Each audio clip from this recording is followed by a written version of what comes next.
Hello and welcome to Dear DSA, and this is a special program that we will be having, and it's still in light and concerning the aftermath of the Nigerian election.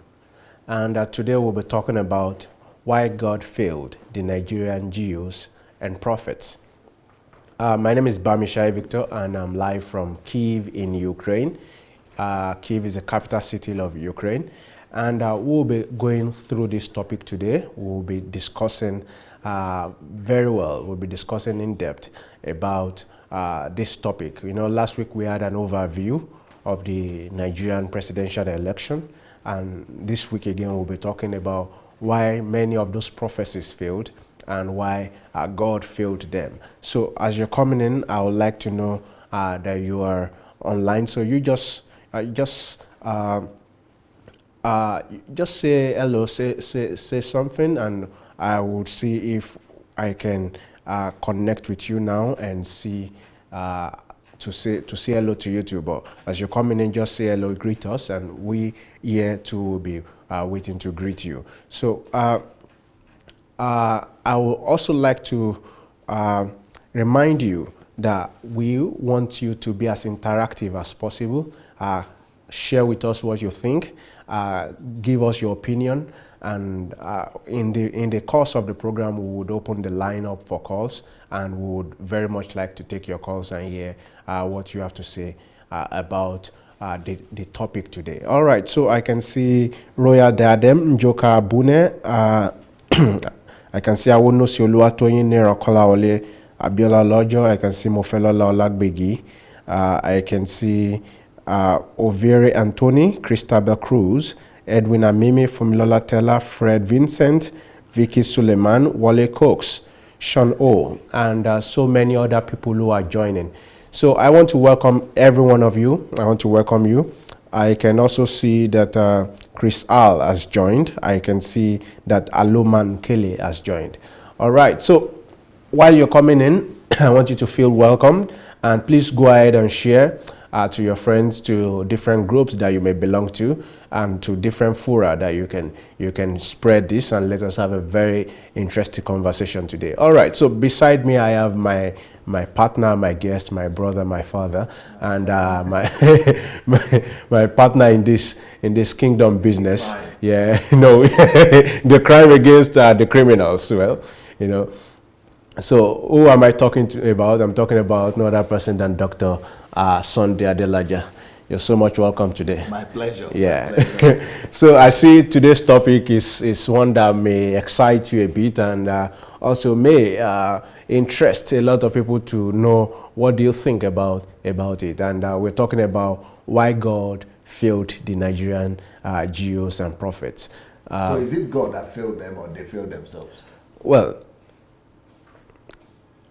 I really wouldn't know if God failed them or if they failed themselves. I wouldn't really know if it was God that failed them or if they were the ones that failed themselves, because for me the first question would have been, was God involved in the first place? Or is it that they are just roping God into what was not really God's business? Well, because you know, if you have relationship with God, if anybody has relationship with God and the relationship is good, yeah, you know, like God says, there are things. I mean, He doesn't do anything without revealing to His prophets. But you don't even need to be a prophet. That was in the Old Testament. Yeah. But in the New Testament, if you walk with God and you are a friend of God, it is normal that you will know the mind of God, just like Moses knew the ways of God. Because who knows the heart of any person apart from the spirit of God that is in the person, yeah, and the spirit of the man that is in the man. So nobody can know the spirit of God better than the one, and we are one with His spirit. Yeah. So it is normal to say that yes, God revealed to me, or I know that this is what God wants to say, or this is what God wants to do. That is normal. There is no crime in that. But why should you lie on God is the problem. So is it God that failed them? Or they themselves failed themselves? Or they failed God? It could be a complex web. and it could be no web at all. It could simply be an aside suspect that they feel themselves, but somehow, because they've always wanted to use God for some validation, they've somehow brought God into it. And nowadays we are beginning to separate that God, because it's like it's not the God that we know. It seems to be Mammon. So, well, I think what has happened is that they have traded God. Church in Nigeria see God as a commodity that they are selling. They are not just selling, they are trading him. Merchandise. They are merchandising God. They are trading the God of heaven. But they don't know him, they don't have relationship with him, but they are using his name to amass wealth for themselves. They are using the name of God to build platform for themselves and to enslave ordinary people. People who sincerely want to serve God, people who sincerely are looking for God, people who are sincerely eager to have an encounter with God. They package themselves, and packaging is a big deal in Nigeria right now. They package themselves, and some of the things they use to package themselves are prophecies. They use prophecies to package themselves. They use the Bible to package themselves. They use titles to package themselves. They use the names of the organizations to package themselves. They package themselves so that as if they are representing God, as if they are speaking on behalf of God, so that people will have faith in them and see them as representatives of God. So that is why it is important when they fail woefully like this, for us to use the opportunity to open the eyes of ordinary people and say, hey ye people, open your ears and your eyes. These people are charlatans. These people are psychopaths. They are psychopaths. They are people who have sold they have sold out their conscience, and they don't have relationship with God. They are serving another God. The God they are serving is Mammon. They belong to Mammon. They belong to the kingdom of darkness. They don't know God. This is not just the only way. There are many factors that point to the fact that these people don't know God. They don't have any relationship with God. And if you want to save your soul and you want to go to heaven, don't put your faith in these men. Go and have personal relationship with God direct. Go and build your own relationship with the Father on your own. God has already opened the veils. The veils have been torn open. Heavens are open. Go ahead and build your relationship with your Father. Go ahead and build your relationship with your Father without any middlemen. You don't need Oyedepo. You don't need Adeboye. You don't need Dingila. You don't need Suleiman. You don't need any one of them to get to God. Heaven is open for you. Go and build your personal relationship with God. That is the thing. These people have failed God because they are only commercializing God. They are only merchandising God. They are only using God to build their name, to build their empires, to build a name and glory for themselves. They are not building you. They are using you as the tool. You are an asset for them. They are using you as a commodity. They are using you as the ones whose wealth and whose resources they are taking they are scamming you basically. They are scamming you, robbing you of your meager resources so that they will be able to build themselves name and empire. Yeah. So and the prophecy or whatever they call it that has failed woefully, and how they have failed is a demonstration to the fact that God is making a statement. I don't know them. I don't have relationship with them. They don't belong to me. And, I have even an evidence to this, because I saw a video recently of a Malaysian prophet. This Malaysian prophet, Jonathan David, I've known him for 20 years, maybe 25 years. He's a son guy. But he, being in Malaysia, was able to hear God concerning Nigeria. And he was able to prophesy precisely because he knows the voice of God, or he's a son of God. Because they are not immersed in the corruption that the Nigerian church is going through. He was able to know that God said that Buhari is going to win, and God will use him to, lead the country to a better way. Yet, Nigerian pastors are saying it is Atiku. They are calling the person that God was going to win for real, they are calling him killer. And they are saying they want a thief. Just like in the Bible also, we want Barabbas. Give us Barabbas. We don't want Jesus. We don't want the Savior. We don't want the Son of God. We want the thief. That is the generation of pastors that we have today. That is the generation of G.Os and bishops that we have today. The G.Os of the generation of Barabbas. That is why God failed them, or they themselves failed themselves. They failed God. They have always failed God. And this is, so, somebody asked me the question and said, why are you using this as the only criteria? Is this one enough a reason to just say they don't know God? Why should you use this as an argument? I mean, okay, they missed the election. I said, no, go and listen to my paganism series. Go and listen to my syncretism series. Go and listen to my urgent mention series. Go and listen to the God of Mammon series. And you will see that there are too many facts, up to 200 facts, why they don't know God. Theological facts. Things that they do on daily basis that prove that they don't know God. Not just the elections. But only you are not hearing me when I was preaching about these facts. When you are not hearing me when I was using the Bible to preach. Now you should hear when their nakedness is all over the world. When wind don't blow. Wind don't blow. Yash of shaking don't get exposed. Yeah. The whole concept becomes that this election time amplifies the failure that we've been talking about, the fault that we've been talking about. That even if you've not been listening before, if you've not been hearing what we've been saying before, if you thought that there is no evidence to back up what we've been saying before, it's before your very eyes now, and you can see that with all of their predictions, none of it came to pass. And laughably enough, many of them are beginning to say that politicians are proud of the rigging process. It's not as though that is coming from Oyedepo. Yeah, it's not as though one should be proud of rigging, and of course it is despicable. It should be denounced.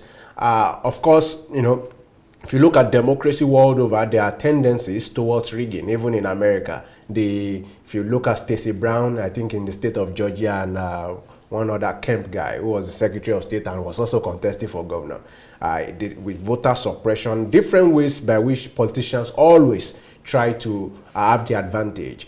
But when you say it is prophecy, it means it is the will of God. It means it is what God has ordained. Especially once you have declared yourself a prophet since 1981. Yeah, and you are not just a pastor. And you are not just a prophet to your own church. Yeah. But a prophet to the nation of Nigeria. Yeah. So what happened? And then you declare to your title. You declare such under the auspice of the name of God, and you are emboldened. You say that with all the ebullience that you have, that this is what God said. This is what is going to happen. I should presuppose that somehow God should have known from yesterday that politicians are going to attempt to rig today.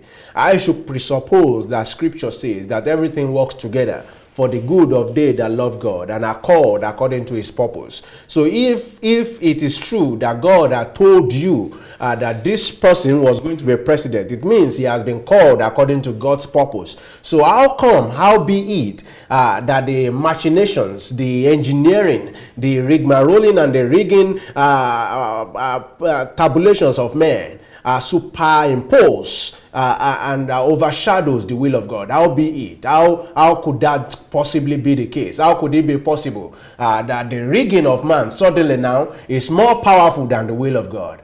One thing I will say, shut up, Bishop. I'll say, shut up, G.O. I'll say, shut up, Apostle. God did not speak to you. Because if God spoke to you, God brings to pass whatever what he says. He says, by two immutable things in which it is impossible for God to lie, his oath and his promise. And so if God had promised Atiku that he would have been president, Atiku would have been president, either rigging or no rigging. Atiku would have been president even if they rig heaven and earth. That is how God works. God always brings to pass what he promises. God always causes to happen what he promises. And so in Deuteronomy, it tells us how to know who is fake. It says if God speaks, if the prophet speaks and it does not come to pass, you should know that this person is fake. So, and it's not like up until a week to the election, you people were still prophesying, you were still saying different things. Of course, I wanted Buhari to win. Of course, I wanted Buhari to win, and God didn't need to speak to me to that effect to have been able to make my decision. But when you come and you say God spoke, and then You cannot come and say because of human factor, that's why the word of God did not come to pass. Sit down. Sit down. I think what is causing the Bishop Oyedepo to be so unrepentant, is it, what do you call it? Is it unrepentant? What adjective? What are the is unrepentant. Defiant? Yeah, defiant. Unrepentant. And without remorse. Unremorseful. Yeah. It's not somber. It's not sober. It's not sober. Yeah. It's not meek. Yeah. It's not even apologetic. Yeah, not apologetic about it. It's not even humble with it. Yeah. And this kind of situation come for, so that you, even if you know God, when this kind of situation come, you are supposed to humble yourself and apologize. Yeah. If you really know God, when you miss it big time like this, you are supposed to come in soberness. You are supposed to be sober and in solemnness and say, I'm sorry, I missed it. I'm just human. Anybody can miss it. Yeah. Simple. But they wouldn't do that. Because once they do that, they become human. And they are not human. They are demigods. They cannot miss it. They have the accuracy.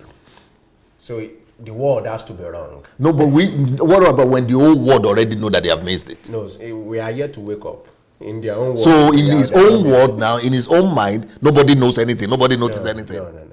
We are yet to wake up to the reality that Atiku is the president-elect. Atiku? Yeah. Or Buhari? We are yet to wake up to the reality, to his own reality. No, he had admitted now that Buhari won, but he only said he won because he rigged. So he's coming with that, but we already know what we remember what you said. You ask all the people to rise up in the church and to pray that is the end of the killer's government. And that if you are not anointed, if you are anointed the prophet since 1981, that you are saying this and this is what God will do and all that. And people should pray also that is the end. Nigeria, this will never happen in Nigeria again. In Nigeria, the church has never been humiliated. So humiliated. Yeah, so humiliated. And now we will not take it again. It will never happen again. So what happened?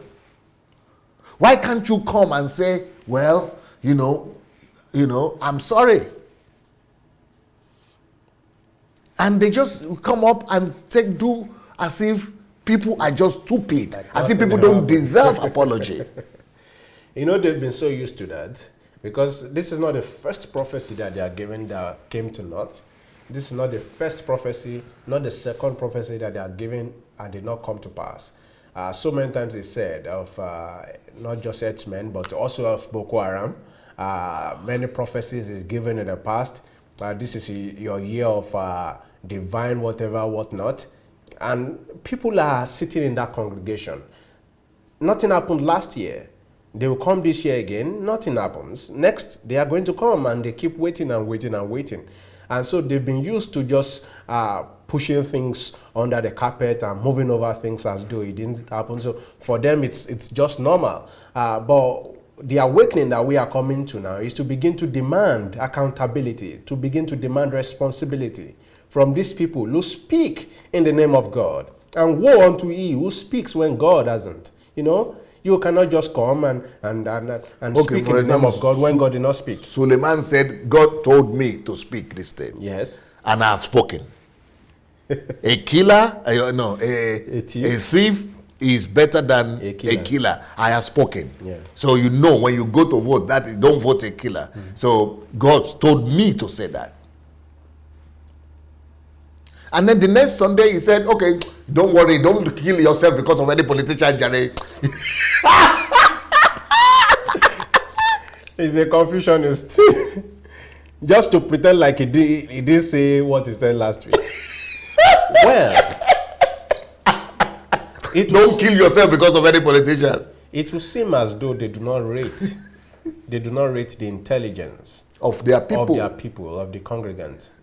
Because they could just play with their intelligence any way they want it, and nothing happens. No one gets called for that.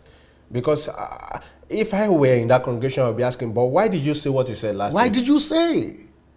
Then tell the people that at least not God said it. It was just my own fantasy.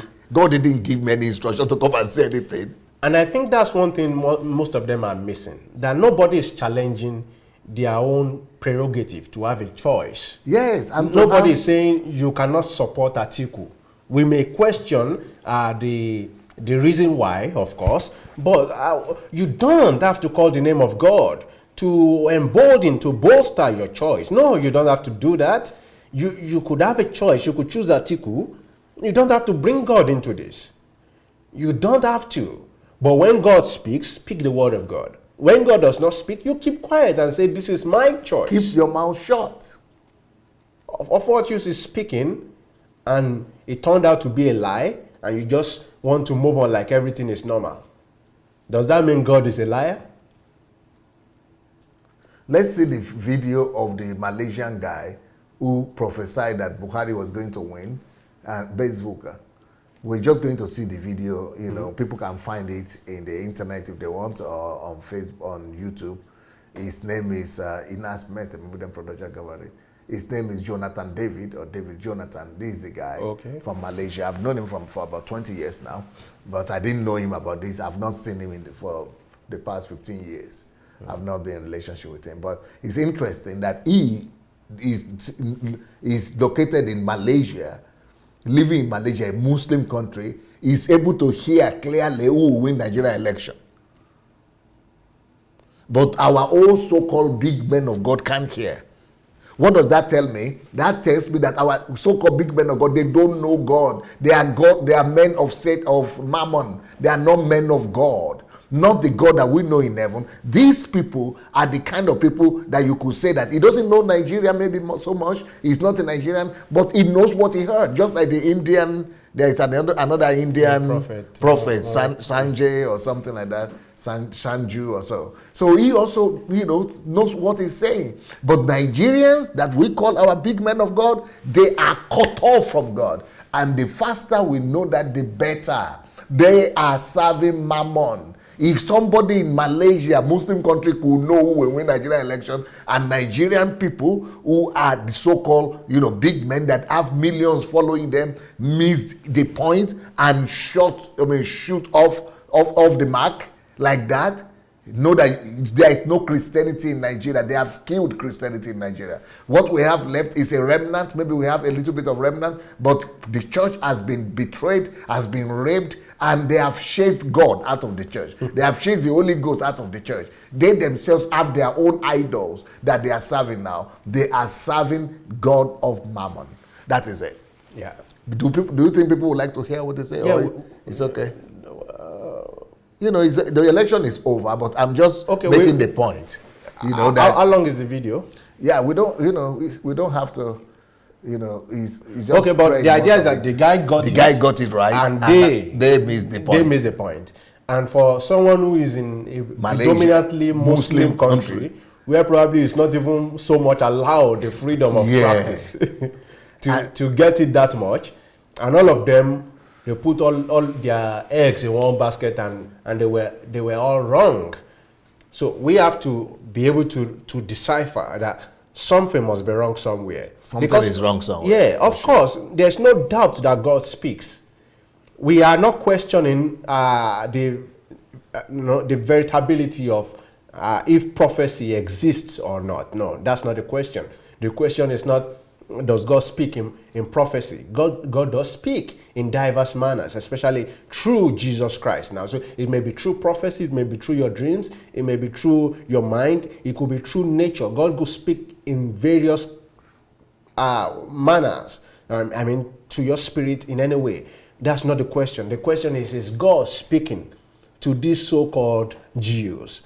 Is God speaking to these so-called bishops? God backs up his word. And if God is indeed speaking to them, would it be true that God speak or that he spoke and yet is unable to do exactly what he spoke about? Because somebody is going to rig it. Because I remember that the sustainability The sustainability of the word of God is in that word itself. So he speaks and the word performs. The whole universe is being held up by the authority of his word, by the power of his word. His word has been tested 7 times in fire. Yeah. Before, and it's established in heaven. Yes. So, he cannot speak and then he says somebody has come to rig, so that's why he failed. But the one that is still surprising me up to today are the ones who prophesied that Showore was going to win. What's wrong with those ones? That one I can't believe. You only showed me one last week. They are more than I can show you at least 2 or 3 more. What about the one that said your president is a young man and his name starts with S? Is it not the same one who said Buhari would die? Yes. And he was explaining away that prophecy. He said it was because that day when he prophesied, he said people should pray. So since they prayed that day, God just answered the prayer. No. He wasn't praying for Buhari because what he sent was a warning to deter him from contesting. But I'm telling you what he told his congregation after he had lost. These people don't rate the intelligence of these people, of their congregants. It is scary. It's as though they just know that the people there are some sort of non-living things. Goat brain. They have succeeded in removing their real brain and put goat brain in their head. No, it was religion that really taught me, the academics and of course, when I met you and we discussed and you taught me a lot of things, I now began to see that the fact that someone can read what another person said and know it does not mean they have the ability to reason. So I now understand why professors, doctors can sit down in those congregations and still see nothing wrong. Because education, it used to be in Africa. When I was growing up in Africa, people used to say people are literate when they can read and write. Yeah, called them alakowe. Yes, so because they can read and write, that means people are educated. But I've long come to discover that no, you can be a professor from a university and you are not educated. You can read and write, be a professor in university, be teaching in university and still be uneducated. I've seen many professors who are uneducated. In fact, when I see them and I heard that they are professors, and I look at them and I look at the way they reason, I just say, but how did this man even get there? Who gave him that professorship? I've met one, not 2, not 3, not 4, not 5. I've met tens of them, especially the African professors, the Nigerian professors, unfortunately. So the so-called professors, even here in Europe, I've met so-called professors who are, biomass, who are empty heads. And so what I'm saying is that the fact that you are a professor or you have a degree doesn't mean that you are educated. Like I used to say with Nigerian students that I meet here, yes. Those of us you met. Yes, but I was totally blown away to say that these people went to school. Because some of them couldn't even operate computer normally. Some of them they would not even know where Tanzania is. Some of them don't even know anything apart from the little thing they study in their classroom. So it is mind-blowing. It is so, I couldn't believe these were educated. But the real proof of education for anybody that cares to know are 2 things. The number 1 proof of education is that you have a questioning mind. Critical thinking is a proof of education. The ability to question, that is the proof of your thinking faculty. It is questioning that proves that you are a thinking human, that you are a Homo sapiens. So if you don't question things, if you don't question everything, if you don't question things, it means you don't think. And if you don't think, you are not educated, you are not even human, talk less of being educated. Number 2 basis of education and proof of education. For you to know who is educated, who is not educated. Anybody that just say yes, yes, yes, that doesn't question and query, that doesn't ask questions all the time from himself, from others, is not educated. It means he doesn't reason. Because if you reason, the proof that you reason is that you ask questions. You question things. The proof that you reason, that you think, is that you question. That's number 1 basis of education of anybody that is educated. Number two, proof of education is that if you are educated, you reason in line of cause and effect. Life is predictable. Do you see that book? Cause and effect. You reason on the basis of the fact that there is a reason, there are factors responsible for everything. And that if there is anything that happens in life, there are evidences, there are proofs, there are facts to say something is responsible for the effect that you see. There is always a cause for everything. And when you see an effect, you are not saying wish a wizard or something or somewhere. You know that there are reasons for it. So the ability to reason in line of cause and effect shows that you are educated. But the people who are not educated, on the other hand, they base everything on mystery. They say something happened somewhere. You know, the weather showed like this. The stars showed it like that. Or the moon didn't wake up like that or something. It's mysticism. They don't have reasons for everything. If the water, if the river in their neighborhood overflows, they will find some mysterious reason for it, instead of them to find the reason for it, the cause of it. If they have headache, they will not say it's because they have been working and they're tired and you know there are deficiencies in the vitamins in their system. They will say it is because somebody cursed them or attacked them or they didn't pay their tithe and offering. That's why they are having headache. If they fail an exam, they will never say it's because they didn't work hard enough. It will say it's because somebody has caused them not to pass exams, or because they didn't go to church last Sunday. Mysterious things, because they are not educated. So no matter what school you finish, if you don't base your life on cause and effect, you are not educated. You are a biomass. If you don't question everything, you are not educated. That is very basic to know and to understand for everybody that's watching us right now. Yeah, because it's been said that the quality of a man, to know the quality of a man, is not necessarily... Sorry, I'm going to stop you. Yes, sir. There is somebody that is washing, either washing over there or washing here. Even though I'm talking about cause and effect, and I'm talking about science right now, but I'm also a spiritual man, and I see somebody right now that has an injury in your lip area. It's like, what is that? Did you have a cut, or is something is rotting in your lip from inside out? There is a problem in your lip area, the top of the lip. And it's bothering you. It's like killing you. Almost affecting your teeth as well a little bit, but it's more on the upper part of your lip.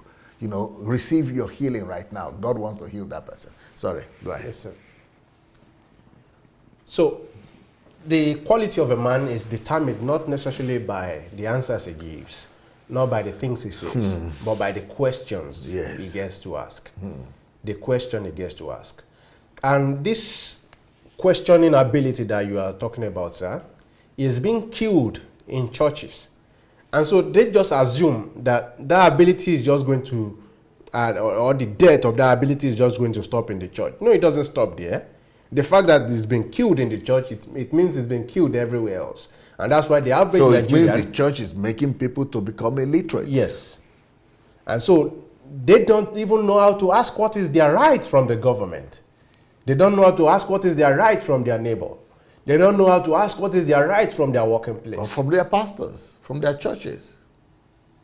And so we've now built a society that is devoid of real humans. Yeah, because what makes people human is the ability to think. Yes. That's the only thing that makes you human. It's not that you have, you are walking on two legs. No. And you are still an animal category. What makes you human is your ability to think. To make rational deductions. Yes. And so once you're in church now and you lose that ability, trust me, what you've done is you've just been dehumanized. And the basic way to do that, to become very dehumanized, is to make sure that somebody who is human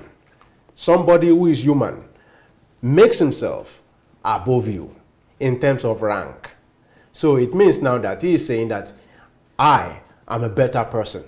I am of higher quality. I have more closeness to God than you. Once someone can succeed in doing that, the person has succeeded in dehumanizing you, because the only reason why he succeeded is because you could not ask questions. Because if you could ask questions, you would have asked yourself and probably asked the person, what is the order of relationship? Is there any intermediary between God and man? And if the person says no, then the question should be, so why are you above me? Because if there's no intermediary between God and man, it should be God and me. In my place, in your place, God and you. So why should you suddenly be more anointed than me, to the point that I have to submit myself to your authority? But that is the order of the day in Nigerian Christianity, in Nigerian churches today, because people don't ask questions. Why do you think God loves the other person better than you? Why do you think God would snub you but listen to your brother? Why do you think God will not give to you directly but will give to you through another person? No. The reason why you believe that is because you've not dared to ask questions. And I dare you today to wake up and begin to question things. And that is the mark of not just your humanity, but of your literacy. Why did God fail the Nigerian G.Os and prophets? That's the topic of the topic of today. Yes, sir. So that so this book, the new book I just released, is called Truth, Non-Truth and Lies.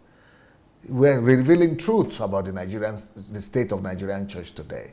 I would like us to show another video. And this video is about Atiku. You will see clearly why God will not allow Atiku to win. And why Atiku couldn't win anyhow. Because God is a God of truth. And even Atiku himself, to a large extent, confesses to his many sins. We remember that he said he sold the Nigerian industry for peanuts, and he said it was a mistake. He confessed to that. So he also admitted that what Obasanjo wrote about him, that, you know, they are not lies, but only that Obasanjo has changed his mind. So those are confessions. But there is a new confession here, video confession, that I want us to watch today. As we come, let's hear what he has to say about himself. I did to preserve Lagos. No, he needs this attack. So, my fellow brothers and sisters, I want to appeal to you to give me that opportunity to return so that I can correct the mistakes I made.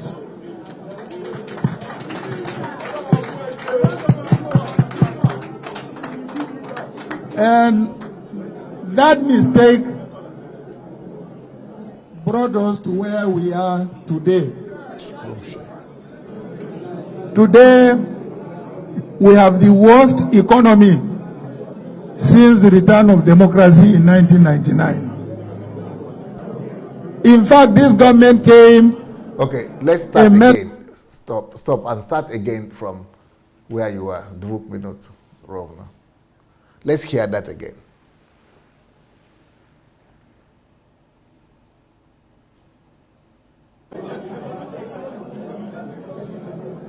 So, my fellow brothers and sisters, I want to appeal to you to give me that opportunity to return so that I can correct the mistakes I made.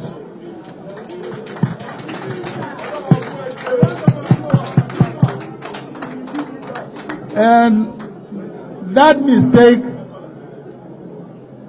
brought us to where we are today. Today, we have the worst economy since the return of democracy in 1999. Stop.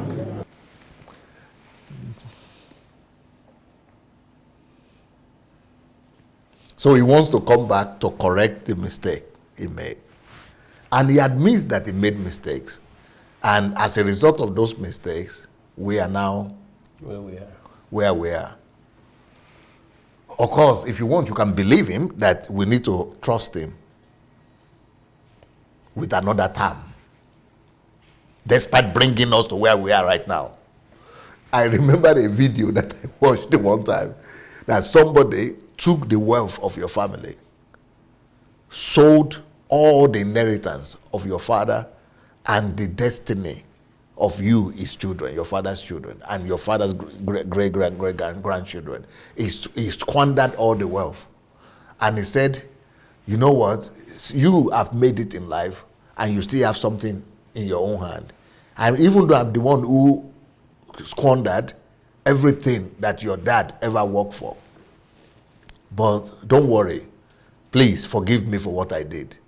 Now, the one you have gone abroad to make, let me handle it for you. Don't worry, I will not do it again. Just give me all your all your commonwealth, and let me just handle that also. Nothing will happen. Is it not a fool that will fall into the same? In fact, it would have been a bad dream. It would have been a bad dream that I will need to wake up from. That we should even be having a conversation. Instead of you to be taking a gun and chase him around the city and chase him down the street, say, if I see your leg, I'm going to shoot that leg right now. You will not wait. Even that your mouth, I'm supposed to padlock it forever so that we don't say anything again. I made a mistake, and so this intelligence, you said people are, playing on the intelligence of people. Is it not the same thing the politicians and the pastors are doing now? The same thing. The same thing. I made a mistake. As if it's not. When you sold something that was $3 billion over $3 billion spent on it, you sold it for $100 million, and you say it was a mistake. This one, a mistake. Those kind of mistake is in America is life. In fact, is 4 life imprisonments. In fact, Europe, this former prime minister of Ukraine, who is contesting now, she went to prison just because of a mistake. Because of a mistake, because she bought oil from Russia at a higher price, because it led to the loss of the country. Yeah. And she went to jail for it. You call that some sabotage. You didn't want to know if it was a mistake or not. Who don't care? The country lost. The country lost. And you didn't return what the country lost. You said it's a mistake and you didn't restore or return what was lost as a result. What the country lost as a result of your mistake, you are not restoring it. And you still come back to ask that same country to entrust you with the leadership of that same country that you yourself confess to have ruined. What are they taking us to be?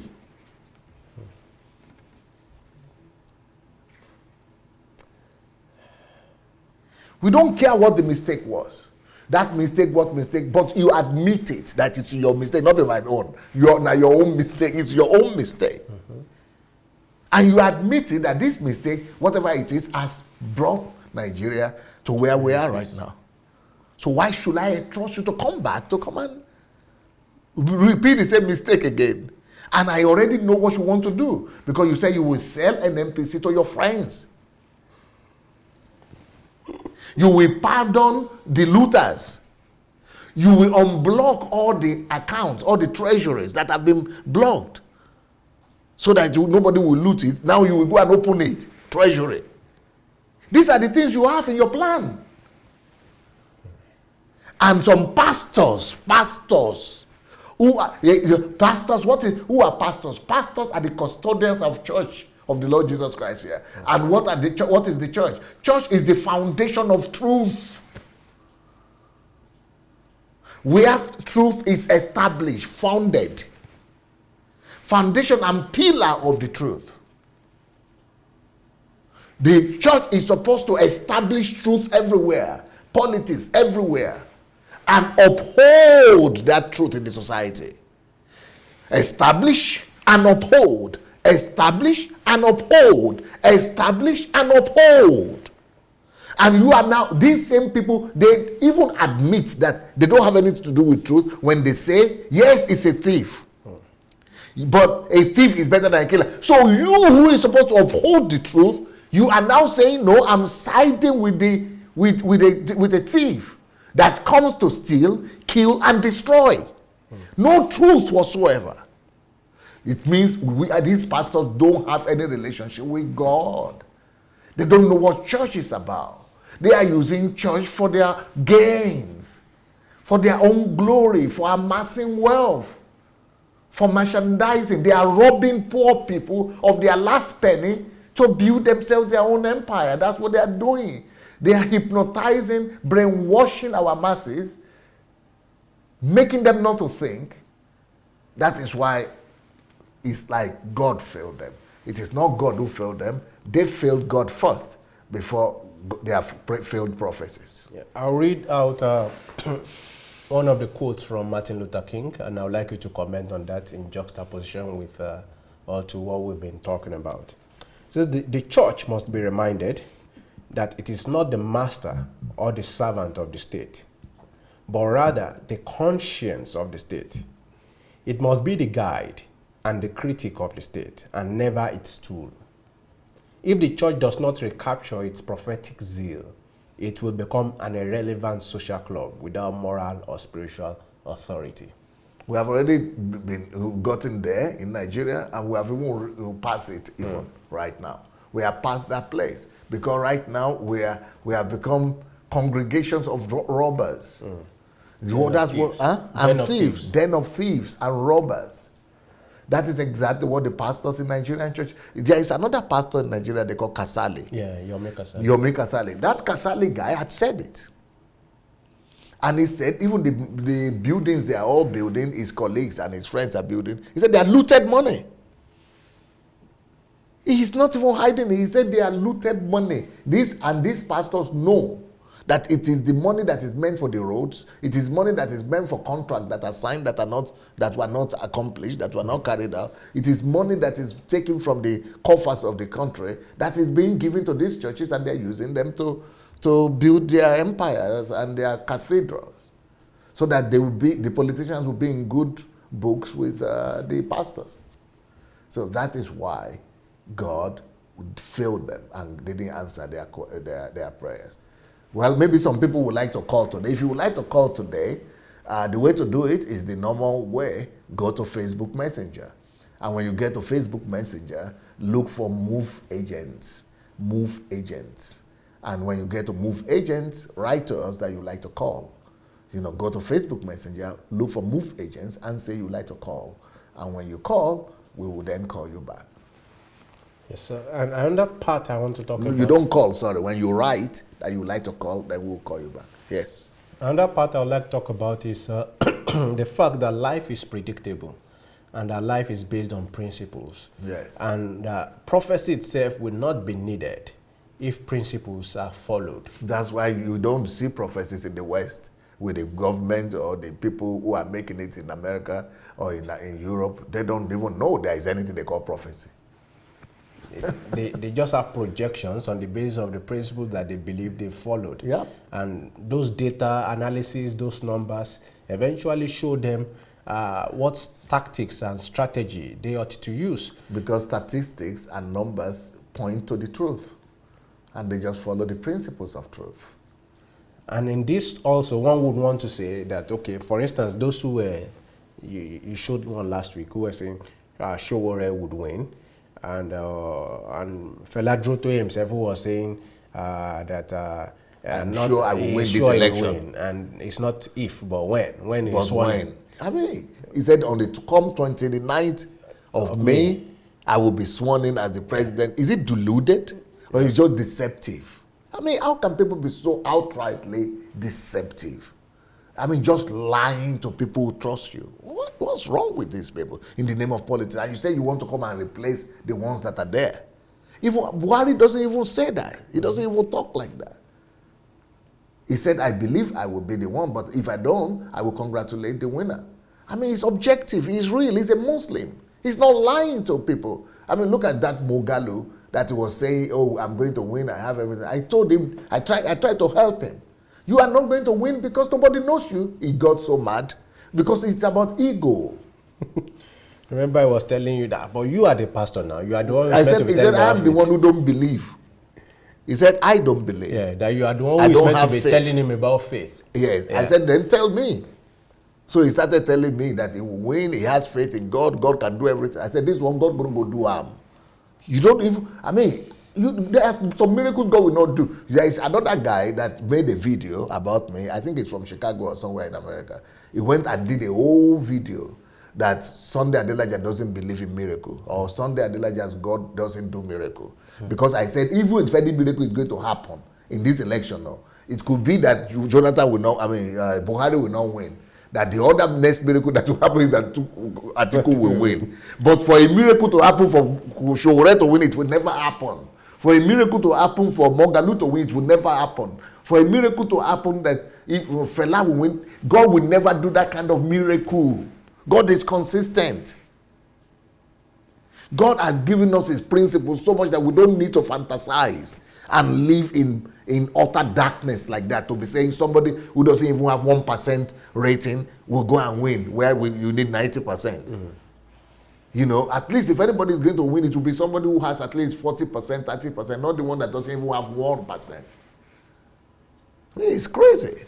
And one could see that even months before, years before, that it wasn't going to happen no matter who prayed or prophesied. But how was it that people were following him and loyally so? Because our people don't analyze, they don't think. Our people are emotional, they are sentimental. They just believe that we need a new. They have some what do I call it? Some cliche that they have, bought into. A cliche like we need a younger person. Cliche like the old people have failed us. Cliche like APC and PDP are the same. So those cliches, they allow them to enter into their heads. Ahead of the truth. So ahead of the truth.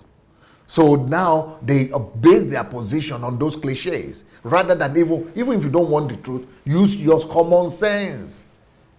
Analyze.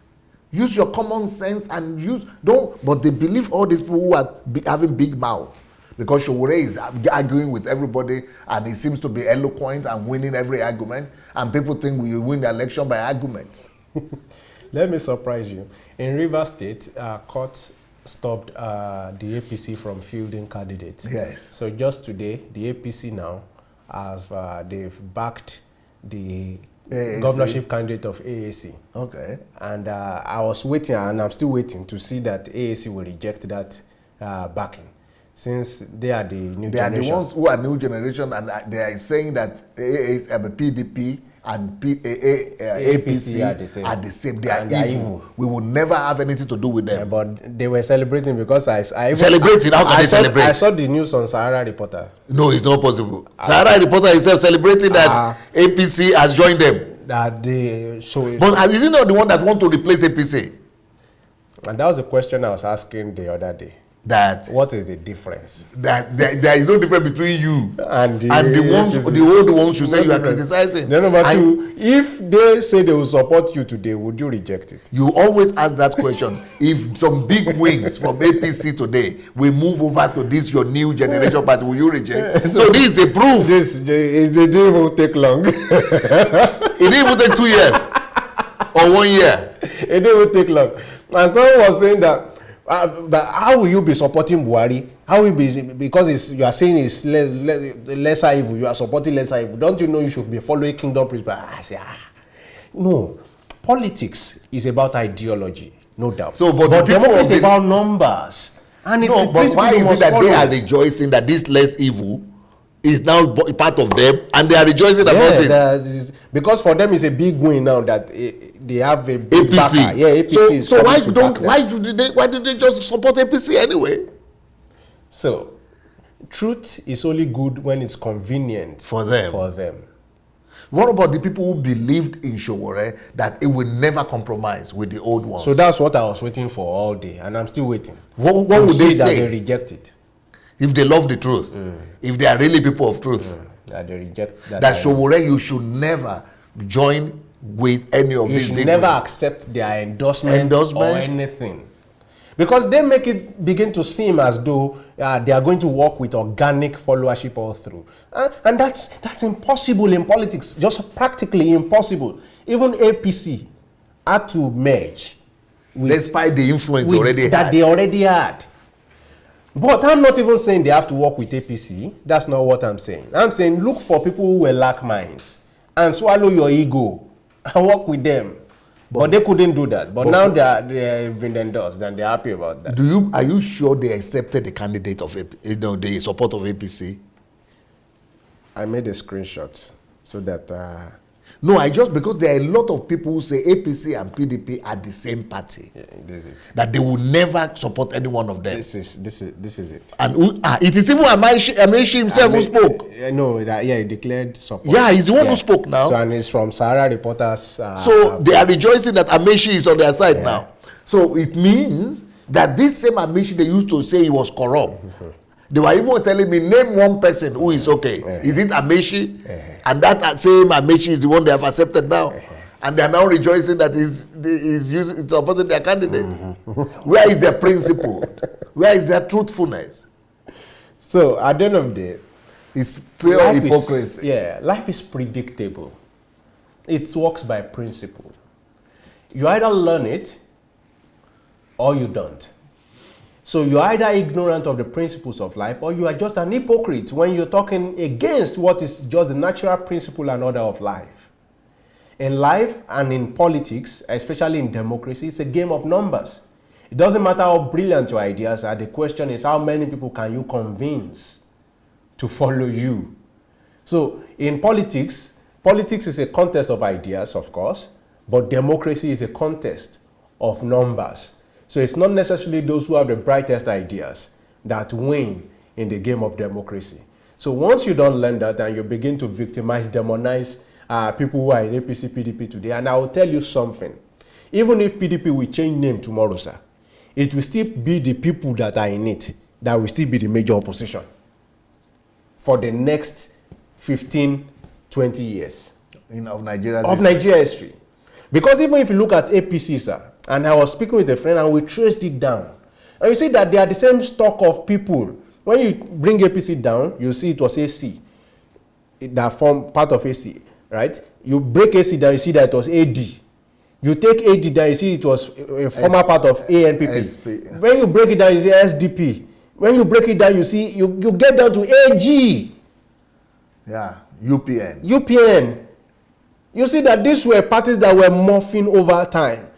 And so that's why, because it takes time to build, that's why I know that the best thing Showore or any of these new people could tell me that they are join those parties. Is that, no, not even if they don't join, to know that they are building for the long term and never deceive people that they are going to win some major elective position now, such as presidency. But if they win now in Rivers State, they will be the happiest people in the world. They will begin to say, Showore. But I tell you what, in 2 months, the guy is going to the camp. Okay, because he's actually from APC. Because APC supported him. Okay. And then what's the sustainability? Because, you know, the moment he enters, if he does not play their game, they will remove him because the assembly that has to remove him are not from his party. And because politics is about influence, it's all about who can wield that influence. That's why in a state like Sokoto State right now, even though the governor decamped to PDP, but the guy who owns the influence in that state is an APC guy and is going to win back the election. And it's predictable. Wow. And that's what politics and life is. So the governor will lose. Yeah. So you don't need prophecy for that. You just need projection by working with numbers and then principles. Life is predictable. Life is very predictable. It's just like me now, sir. When I was younger, I used to want to be president at 2035. It's still possible. But for me, it stopped being my focus because I had grown to see a picture bigger than just that position. So what would it have been? It would have been a dangerous dilemma for me right now. Because if I want to be president in 2035, nothing less than this year, I have to be in Nigeria already. But what is the probability that I will be in Nigeria this year? I think it's very slim. So already I know that I'm deceiving myself. And you are already supposed to be participating in some election process right now. At least be elected somewhere. It doesn't matter where. So that the next one... Even if I'm not elected, being a full participant on ground where they know that we are together like this. But not here. And so I know that on the basis of principle, I will deceive myself to still be fixated on such that dates. One. Just like these ones are deceiving themselves and they are not admitting that it's not real. So they're just supposed to tell people, no, we are not running this election to win, but we will make noise. But we will get some authority or we will get some positions or something like that. So what do I have to do now? Knowing that now, it means for me, I have to go back and change strategy, recalculate my course. Okay, even if I'm not going to be there, what can I do? For instance, to make influence on ground, I need to start calculating that. How can I buy years ahead of time? Those are questions I really need to ask. So I cannot just be on the base of wishful thinking, be saying I will be this and be adamant. And no, it doesn't work that way. Now, things could happen in the future that you have, accelerated growth even in politics. Yes, it can happen, but you have to be on that ground. You have to obey the principles. You have to buy the influence or build it. Life is in any case, life is predictable. You just can't come out of the blues and fall and you think you stumble on power. No, it doesn't happen. Power is never even given. I have to be a part of the process. And the results have shown especially to the young ones, that they don't even deserve to be. Their influence is not more than local government. They might not even win their local government chairmanship. Very well so. Because when Shore, for instance, won his polling unit, and he didn't win his ward. We didn't hear word. Because if he had the ward, if he had won the ward, the celebration would have gone away. That would have meant that you could win councillorship. Only councillorship? Yes. My God. Because even if you are contest for councillor, if you win your polling unit, it doesn't translate to anything. So you can win your polling unit and not win your ward. So what does it mean? That there are lessons to be learned. Do we appreciate their bravery for coming out? Yes. But what don't I appreciate is the level of deception that has gone into all of this. Non-truth. And then again, and lies. Because of that deceit, it brought about some sort of overestimation of value. And then their followers began to bully people online. They became even more abusive. Yeah, abusive. Even more unruly than PDP themselves that we were even campaigning against. They became a nuisance. Yeah. And you cannot win an election just if your biggest strategy is social media. It's impossible. Social media is good, but you cannot win an election if social media is your biggest strategy. It's impossible. YouTube election does not translate to even winning your ward. Wow. And I hope that you learn the lessons now. It's not an attack.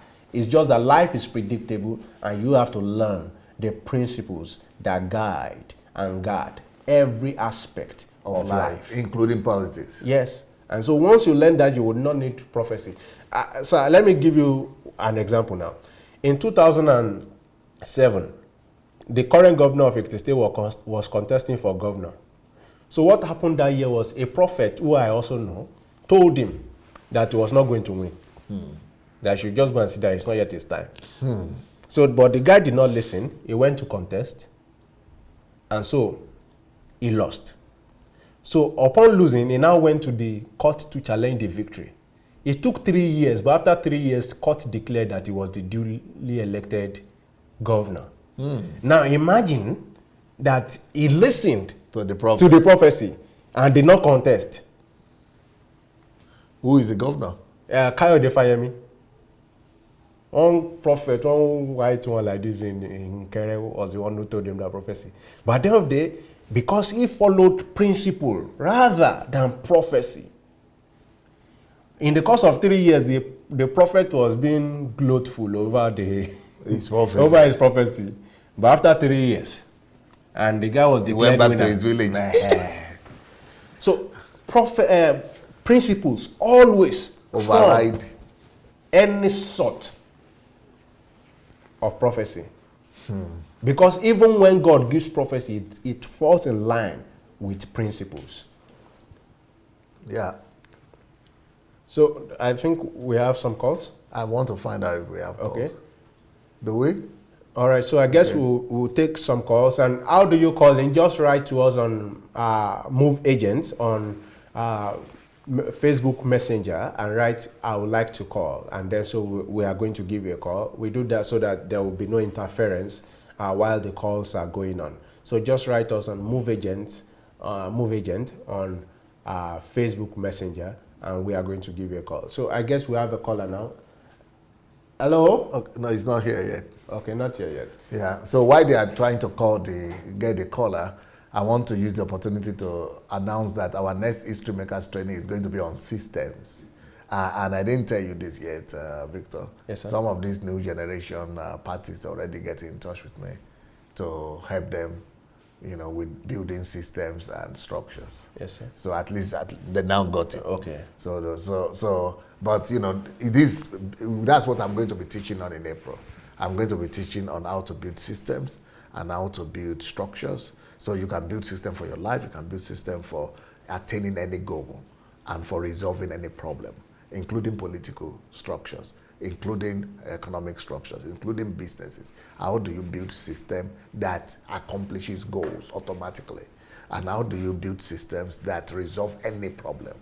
That's what we're going to talk about in April. So if you have not yet registered, go to sundayadelajablog.com/HMT, or you could write directly to hmt@godembassy.org. So that is how you register for the next HMT coming. Yeah. Hello, good evening. Do we have a caller? Hello? Hello? I can't hear the voice of the caller. Is the caller there or not? Okay, they will have to get him back. Let me make another announcement. And the other announcement that I have to make is for this book that is here. It's called Truth, Non-Truth, and Lies. These are the battles, the battlefields that are in Nigeria, in Nigerian political and church life. And I think this book will make a major difference for anybody. So go ahead and get ahead and get your own copy on Amazon. Hello. Hello. Yeah, my name is Temitope Joseph. Yes. Yes. How are you? I'm fine, sir. I'm calling from USA. Yes. Nice to hear your voice today. Yeah, I think I have 4 things to. One of my word is question, and the 3 of it is a contribution. Yes. First of all is about the article that said that I already did mistake. I'm coming back. I apologize to come and face what we already did. And according to the Bible, the Saul say about 4 times to David, when David after David has run out for Saul, when David catch him, where to kill him, David never get attention to kill him, but he let him know that, oh, see, this is what you have done. But he said, David, come back to me. I have realized my mistake. We can hear you, please go ahead. I have realized my mistake. Come back to me, my son. I will not do that again. But David knew what he's going to do. So David never put his life in his hand, because David know that he's going to kill him. So that is the answer to article that was deceiving all Nigeria, that I'm coming back to come and face what I've done, the mistake I did. That one is totally wrong. It can never be possible. Even though there's no prophet or there's a prophet, that one can never be possible. The second one is the topic of today. Is it God die or God sleep? Why God failed the G.O. in Nigeria. I said it and I will continue to say it. Their word is located in 1 King chapter 22. Because of the money, what he did do, and they have eaten the money from the politician, and they have suffered the all innocent that they are dying day and day. The money they took from them, they are not helping the poor people. So they are not helping God. So God need to put lie into all the prophet mouths. Wow. To deceive them to go. Wow. Because he know that they can never get here. And that's why Atiku was running from one post to another post, from one prophet to another pastor, to another this, to another that, because God has put lie into their mouths. Wow. So they cannot see God. It's just like when in the book of what do you call it? Ahithophel. Yeah. When and I wanted to talk of Balaam and Balaam. When Balak and Balaam, yeah. Sent, exactly. When he sent to Balaam, God warned Balaam. He warned Balaam that don't follow these people. But they come back again. But because he saw them that, oh, here is the treasure here, then God put lie in his mouth. So God gave back from him. So that is the second one. The third one, I learned something from your program, which has helped me a lot. What is that? I think one of the programs when you did it last month, we are talking of somebody you trying to help win scholarship, and he told you that, oh, I'm going for school, blah blah, and you send money to them, and the guy went to go and bid house. Yes. And later he said to you that, oh, but this is not what you are preaching. Why can't you forgive me? This I beg you, I apologize. This that I learned that because in my own a little knowledge, I love to help people, and there is a particular my friend that I trying to send cattle in my manage, and this guy hid the money of the first one, hid the money of the second one, and I said no, and he started send people to me. But you call yourself man of God, why can't you forgive? So when I hear that word, I learn from that. I know, no, I don't. This is not the forgiveness. This is a for loss or for wound my life. It's not that you are trying to do anything. So that one is the third one. My question is, I'm sorry with all the sense of humility, because the thing that make me to respect your program, one is for a great man of God like this to bring himself down to the world, to the little one, because we can, even the senior pastor of one branch, or let's say one little community, you can not even have chance to talk to them, to even call their number, to even do any program that you can ask questions. No way. But one thing was bothering my heart, and I was thank God for your life, that if, sir, with all the due of respect, if you too you are in Nigeria, because I know God have done it, do you think that these kind of things, the kind of religious people is preaching, are you not going to be one of them, sir? I'm sorry, with all the sense of humility. If I'd been in Nigeria, most likely I would have been one of them, yes. Thank God. That's why I was telling one of my friends, I said, I thank God because God has saw our future. And he have already sent Moses to Egypt that will deliver his people out of Egypt. Because if this great man of God is in Nigeria, according to what you said, I heard from you that you started with the Jehovah Deeper Life churches, Deeper Life, that the same doctrine will be the thing that we'll be hearing. Yes. For my brother was saying something there. He said one man of God also to said in London, and he said because of the people of Shore, and he said it by himself that people of Shore came to him and they never see him. After the third time, he give them the woman, blah blah. The woman now come, blah blah. Then my surprise is that this great man of blah, God blah. now come on social media, and he said, "You are in your kitchen. God, you heard God. God said, we want to choose." He already chose Samuel. Showore is the next person. I said, this man must be fool. You already become Balaam. So they already come to you now, then you don't see vision again. So I just thank God. God is taking control of Nigeria. The hour has come. Both the musicians, they are killing a lot of innocents. A lot of innocents they are killing in our country. Even though sometimes it's a shame for people to say that I'm in Nigeria. I never heard until I begin to, I told you, most of the time I sleep 3 o'clock. I go back to your old vision. Please help us upload them. The old one, even though we don't hear Russia, we can see somebody interpret it. So we begin to see what God has done, and we begin to ask for somebody to come down from this kind of post and to begin to do this kind of things. For us, no, we don't take it as a granted. We really thank God for your life, and we continue to pray for you, and your vision will come to pass upon Nigeria and every one of us. Thank you so much. Thank you, sir. Thank you, Tokwe. Thank you so very much. Yeah, thank you for the call. Okay, I think we'll be having another caller. All right, while the other caller is still waiting, I would like to say, if you have not yet joined the HMT that is coming up in April, it is from the 8th to the 12th of April.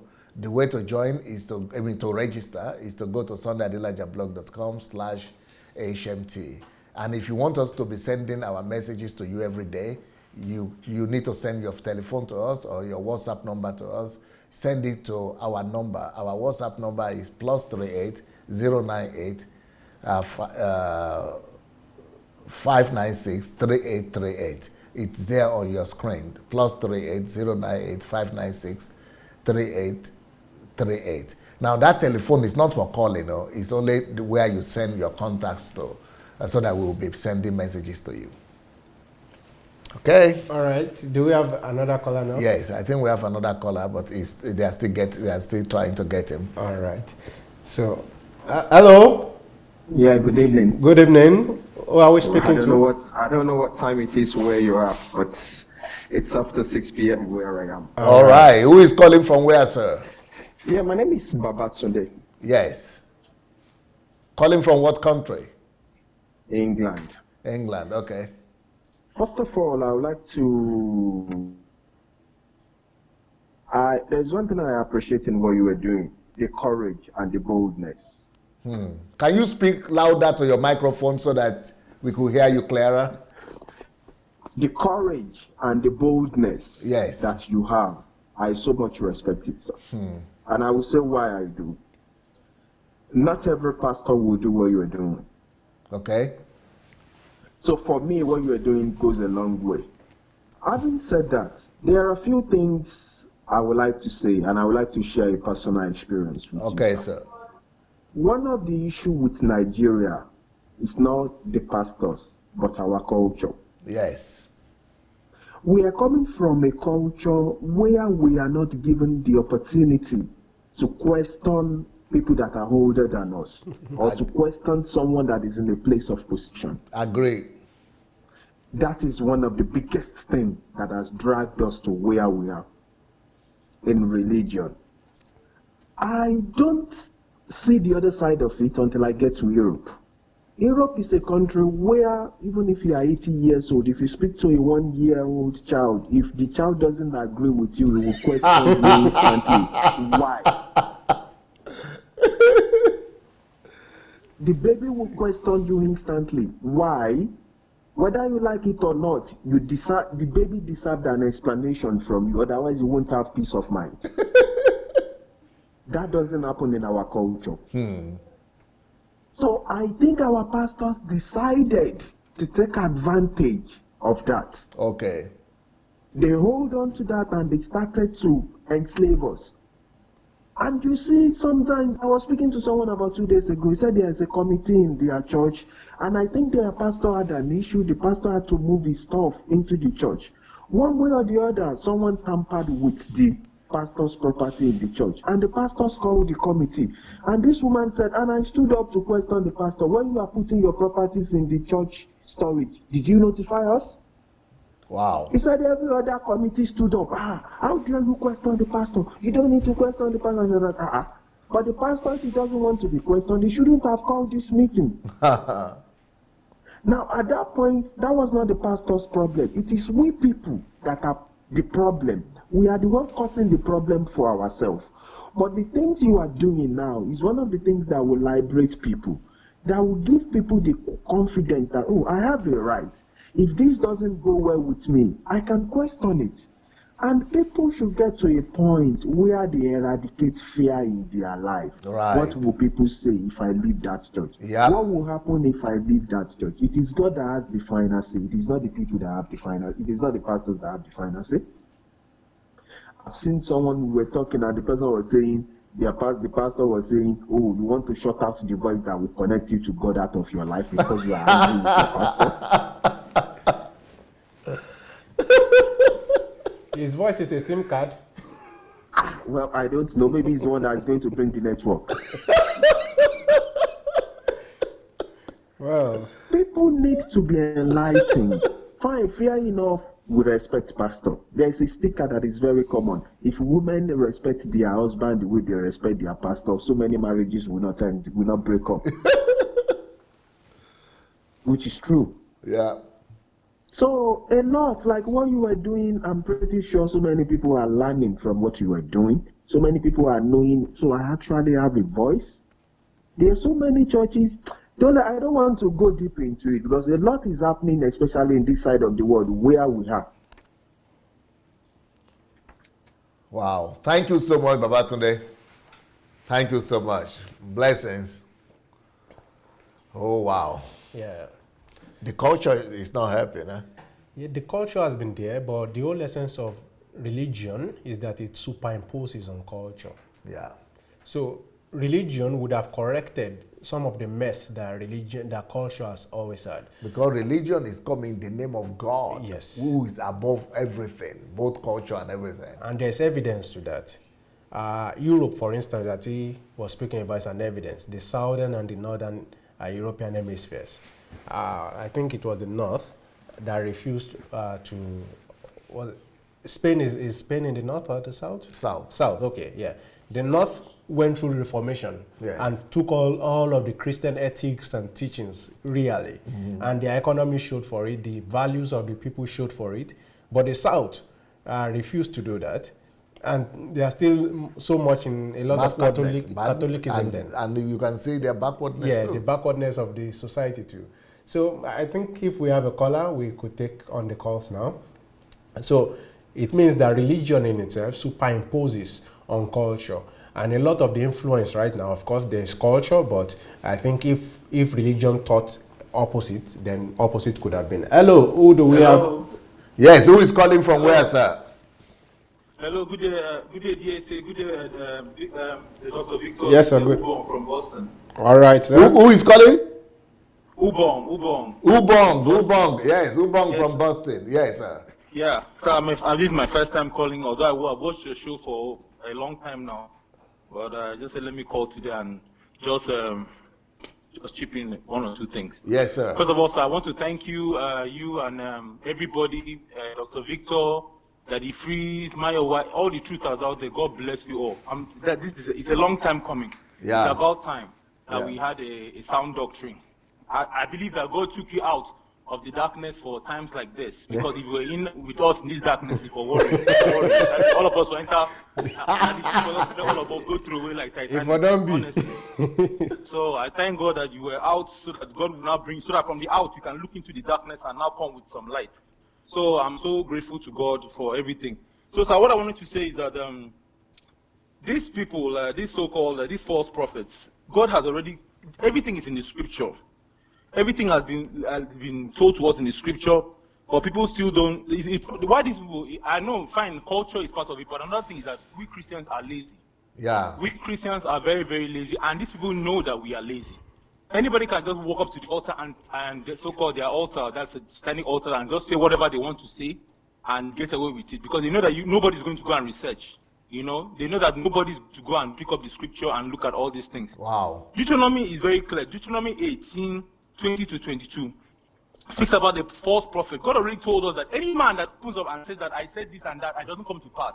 The person is a false prophet. Do not fear him. Yeah. But these people are still going there. Matthew 7:15-20 has already told us about how these false prophets. So many parts of the scripture. And another thing, God has really specified in Ephesians 5:11 that we should expose all these people that are coming out and saying, "Oh no, leave them, or they are men of God." We are all men of God. We are all anointed by God. We are all anointed by God. Get that out of your. Just get that skewed mentality out. I just look. We have been in darkness for so long that it's now a normal thing. It's not. Like Goebbels said, the chief propaganda guy of Hitler. Of Hitler. He said that if you keep saying a lie for so long, it becomes the truth. Faith comes from hearing. Yeah, faith comes from hearing. Likewise, lies become truth over time. When you keep speaking lies, it becomes the norm of society. So this syncretism that they have done in Nigeria are substituted for true Christianity. You know that we never left our pagan ways. Yeah. Because God made a man in his image, but in Nigeria we made God into our own image. We created our own God. We created our own God. Because we like money, we believe our God will like money. Because we want to be materialistic, the thing about a typical Nigerian he wants to be spiritual, he wants to be materialistic and spiritual at the same time. We want to eat our cake and have it. We want to go to heaven, but we don't want to make the sacrifices. We want to be spiritual to go to heaven. We want to be materialistic and be spiritual. Oil and water, just they drink and they go, one mouth, they go heaven. That's what we want. Because that is why the God of Jesus doesn't favor us. As in the God of the Christian God doesn't really favor us. The pagan God, we want to like have this what is it? We want to have the benefit of being a Christian, but we want you to use our paganistic ways. We want to like be materialistic and make heaven. It is not so, my brothers and sisters. There's no two ways about it. You cannot climb ladder with holding two things in your hand. You either serve God or mammon. God doesn't care about your money. I keep telling people, God, anywhere you go and anybody doesn't live in any man of God that is not in accordance to Christ, any man of God that is this so-called man of God, God has told us everything, but we keep seeing this thing every day. I've come to a conclusion. When I read 2 Thessalonians 2:1 to the end, that I now knew everything is in the scripture. God has already told us that these people that you see there. And the other day I was watching your program and you were talking about these people, they saw all these things and they still went to church. They still went. So it's in the scriptures in 2 Thessalonians 2:1 to the end. God talks about the Antichrist, all these people that are against him. He said that the people that are there listening to these people, they don't like him, they hate the truth, they hate God. God says, since you hate me, I'm going to send you a spirit of delusion. That is the spirit of delusion. Yes. I will come and deceive you people. See people who want light. Yes. I'll give you lies. You go see to now. Since now lies, we want everything. Just 2 Thessalonians. But I'm not surprised. Everything I have seen is in accordance with scripture. That's why the other day I called Tamayowa and I gave her the same scripture, 2 Thessalonians. It's all there. When you read it, you now see why they keep going. Because they don't love God. They don't want to act in accordance of his ways. They want their own in their heart. Because, sir, okay, let me round up so that another person can call. I have a lot to say, but maybe another time I'll call. So, sir, in 2 Thessalonians, it's very, very clear. Yes, Second Thessalonians chapter 2, verses 9 to 12. Yes. So God has really, these people, they know all these things. Some of these people are not stupid. The reason why they follow those people is that they are slaves to, because like let's say a fraudster wants to defraud you. All the people that are being defrauded by 419 are people that already have greed in their hearts. When you already have greed in your heart, because it's only somebody that is a thief somebody will tell you, bring 1 + 1, I'll give you 11. Then you say, okay, sir, and you join the person. Yeah. If you don't have that spirit of greed, Nigerians, that's what the false prophets we're susceptible to false prophets because we do not love truth. Beautiful. We are corrupt. We have this corrupt mindset. So that's why it aligns with the teachings of the false prophet. And now we keep following them. And in the process of following these people, we become their slaves. And Ephesians 5:11 is very, very clear that we should expose the evil in the church. We should expose these people. And we should not even gather with them. So that means even gathering with them already is a sin. We shouldn't even be there to begin with. Because God knows why he said that you shouldn't even be there. Because you don't know who these people are. A lot of them are Luciferians, they're Satanists, you don't know where they go to get their powers. When you are in their coven, you are in their catchment areas. You have now submitted yourself to them and their spirits and their juju or whatever it is, their deities. Yes. They will now do with you because they've taken the God in you, because God has made us spiritual stones. You have taken your spiritual stone and submitted to another an idol over there. So now the idol now is superior over you, and whatever they want you to do, they can use you as a slave. So that's just it. The way I see it, sir. Ibong, you have to be so much. You have to be calling more. So I will have a lot to, but I'm a regular on Sister Mayowa's program and Daddy Freeze. But I've been watching your show for over a year now. But I'll be calling from time to time. Okay. Thank you very much. Okay. God bless you all. Thank you. Please keep the truth on. Thank we you, are sir. behind you. Thank you, sir. God Thank bless you so Thank much. you, Dr. Victor. God bless you Thank too. you. Thank you. Thank you, sir. All right. Yeah. Bye-bye.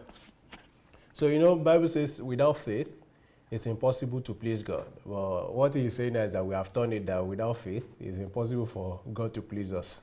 So our own faith is to make God do our will, and not for us to know what is the will of God.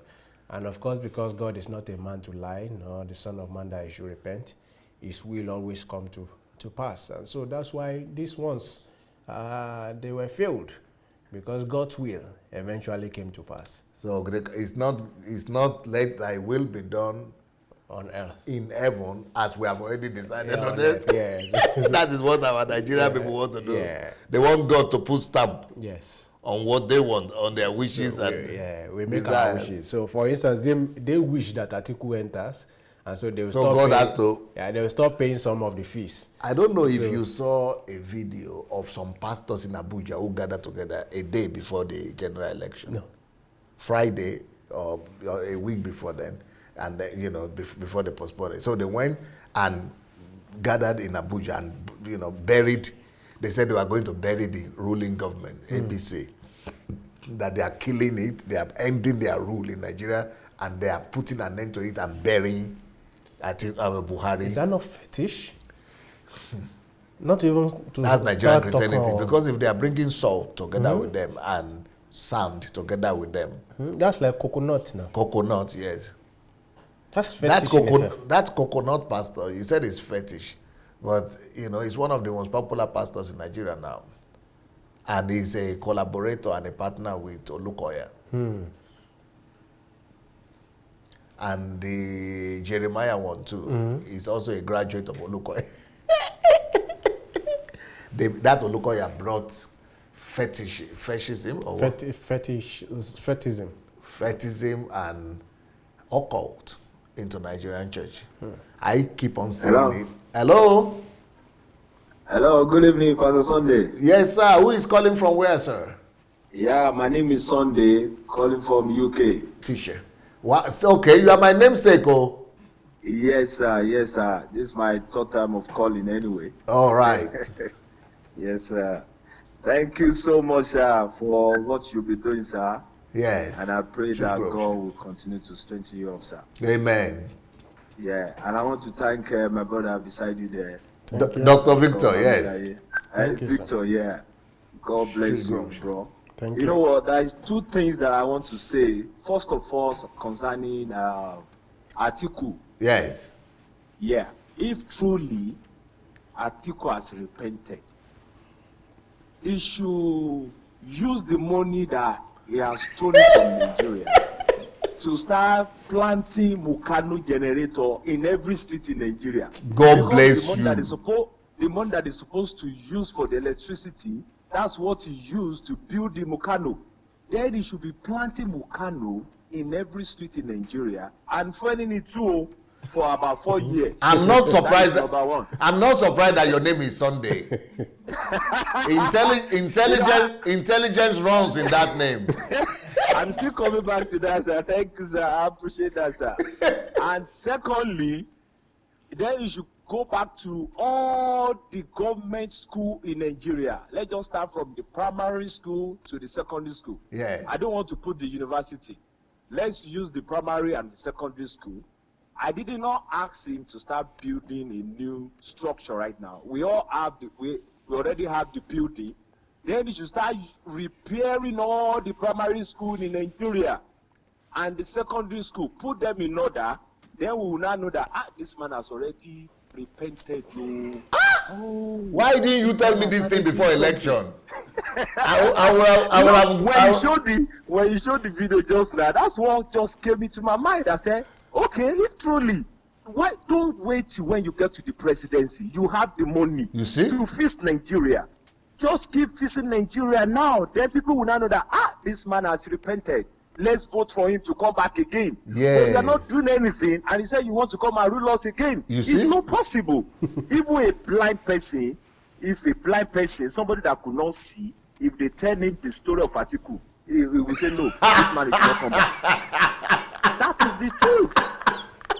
You see, when I see even my own brother, saying articulated, I haven't spoken to him since then, even before the election. I haven't spoken to him. I just want everything to settle down because I know maybe right now he might be in pains. I just wait.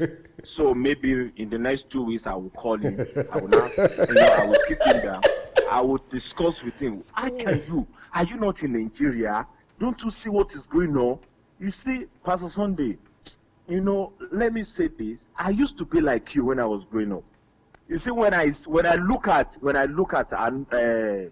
Bamisaye sitting beside you there, I see myself in him about 25 years ago. I used to be like that. Wow. But unfortunately for me, I didn't develop myself for that. I used to challenge, somebody who have love.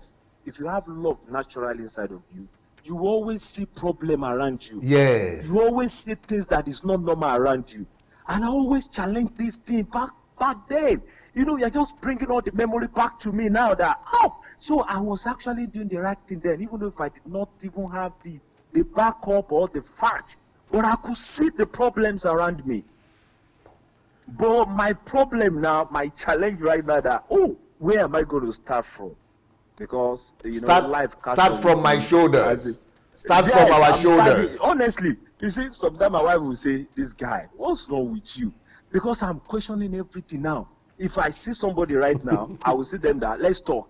When we started talk, so a guy was telling me about 2 or 3 weeks ago. He said, "I think we need to open a shot on your head right now because you know so much right now. You can push this thing forward and all that." Because a lot of us are not questioning, just like you said already. We don't ask questions. We just assume, let it be.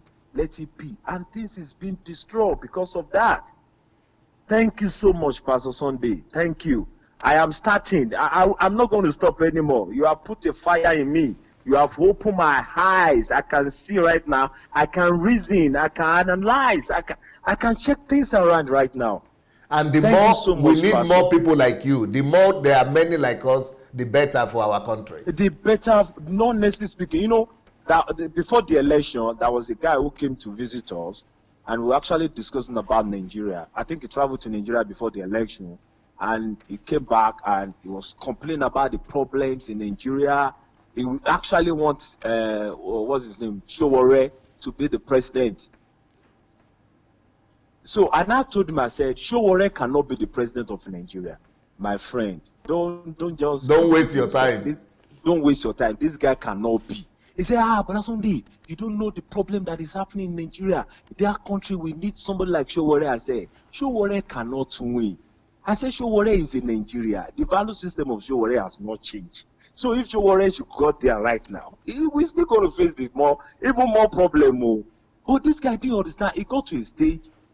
I think I said something that my wife actually accused me that I was insulting him, that I shouldn't have said that. Because he made a statement and said, all I want to do right now is for me to work, make money, buy a house in Nigeria, then I do fence around the house, put a massive gate, then I'll be enjoying myself. I said, that means you are selfish. You are not even concerned about Nigeria. You are not concerned about the country. Yeah. All of us need to participate in that nation. Yeah. Because if we don't do it, I was now referring them back to even the country all of us are living right now. Everybody participates. Yeah. I said, because Nigeria just believe we are looking for Messiah, and the Messiah will be looking for this where we are today. No Messiah. Yeah. All the pastor, all of us go to church, they will say this today, they say this tomorrow. None of those things comes to pass. Yeah. And we are still living that Messiah is coming. Somebody will just appear from somewhere like a light will just come, and they will turn, everybody will go to bed, sleep in the night, wake up in the morning, then the old things will just turn around. I said it's a process, we need to process, all of us need to participate. If we don't do that, our country is not going to move forward. You understand? But unfortunately, I sent your video to them, I share with them. Some of them don't even have time to listen. They don't have time. I don't know what's their problem. They don't listen to your program. I said, listen to this man. Open your mind. Have a love of God inside. If you have love of God inside of you, listen to this man. Don't take everything he said, but listen to him very well. You will discover something. You will discover truth. You understand? I now refer them to something. I say, even the nation we are living right now, if Christianity could change the nation we are living right now, why is it not changing our nation? Let's be realistic. If it's not changing, I did my, what they call it, I did a UK, live in the UK test. The story of this country was in that book. When I read that book, my eyes opened, and I discovered all this charity we are seeing everywhere in this nation. All of them started from church. Everybody started from church. I say, if it's not happening in our nation, that means they are telling us lies. That is why the country is not moving forward. It's just unfortunate, sir. But thank you for what you have started. I know a lot of people are coming up. People are coming up. And more so, I want to say this. About 2 years ago, my wife gave a prophecy in church. And she said, there's a judgment coming upon pastors. He said it openly in the church. He said, judgment is coming upon pastors. That's what God is telling her right now. You know, a lot of people, even the pastor in the church, that they didn't believe her. He didn't believe her. Maybe he might say, maybe she's saying rubbish. But I kept quiet. I was now watching that. Sometimes I'll call her and say, but you say judgment is coming upon the pastor. But the way I was expecting it is that it's going to happen immediately. But with time, it's happening right now. Yeah. It's actually happening. Yeah. But people are not being observant enough. They are not seeing what is going on right now. But I believe that more is going to come. Thank you so much, Sunday. God bless you. Brilliant, brilliant. Yes, sir. Good job. Good evening, sir. I like the word of Atiku. Atiku You should go and build you should go and build schools. Yeah. And go and Generator. put a generator in every state, in every region. And that's one of the problems, right? And So we have to see the fruit of repentance. yeah. They said it's repented, it's changed. Where are the fruits? Just words. And you have also spoken about the role of elite in nation building. Yes. That's one that he has to show that, okay, I am also contributing to human development factor. Yes. And there's one of these big, this new generation people who was said, someone, a friend said, she asked him, okay. Hello? Hello, Yes, who is calling from where?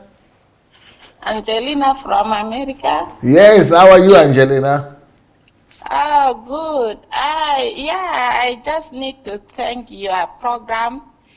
A lot of time you are talking that everything you are helping Nigeria, but you are not helping only Nigeria. You are helping the whole world. Wow. Like last time I say, oh, you really helped me for the short time I learned out about your program. You helped me a lot. You take me out from darkness. You Amen. know, I was wasting my time from like channel to channel to something now I found out is something, it doesn't help me, it doesn't solve my problem, instead giving me trouble over trouble. And one day you are talking about like now people become like pagans or whatever you call. Yes. Like people are anointed even in street. I say, oh, hey, and I have the oil all over in my house. I say, oh, this is the time now to pack everything and throw. Throw them away. Throw all the bottles of oil, all the anointing oil. Throw them away from your house. I throw everything and anyway, I don't know how to thank you, but God knows. I am just telling this through, you know, what I went through. Anyway, you really opened my eye, you solved my problem. The problem now we are going through is like even other people say, like those prophets or so-called men of God, they are talking through, what people going through. Oh, you don't need to be in poverty, you have to sow seed or whatever. Everyone is desperate, So the little you have, you are giving, and then you add another problem. You add this one, you add this one. So anyway, so if you need a financial breakthrough, you have to buy the anointment oil for breakthrough. You need favor, you have to buy. They don't put in one bottle. Everything is different. Oh my God. Angelina, they are not men of God. They are scammers. I know. They are fraudsters. They are fraudsters. Run away from them. Run for your life. Oh, I ran, and now even I don't need to look back again. No way.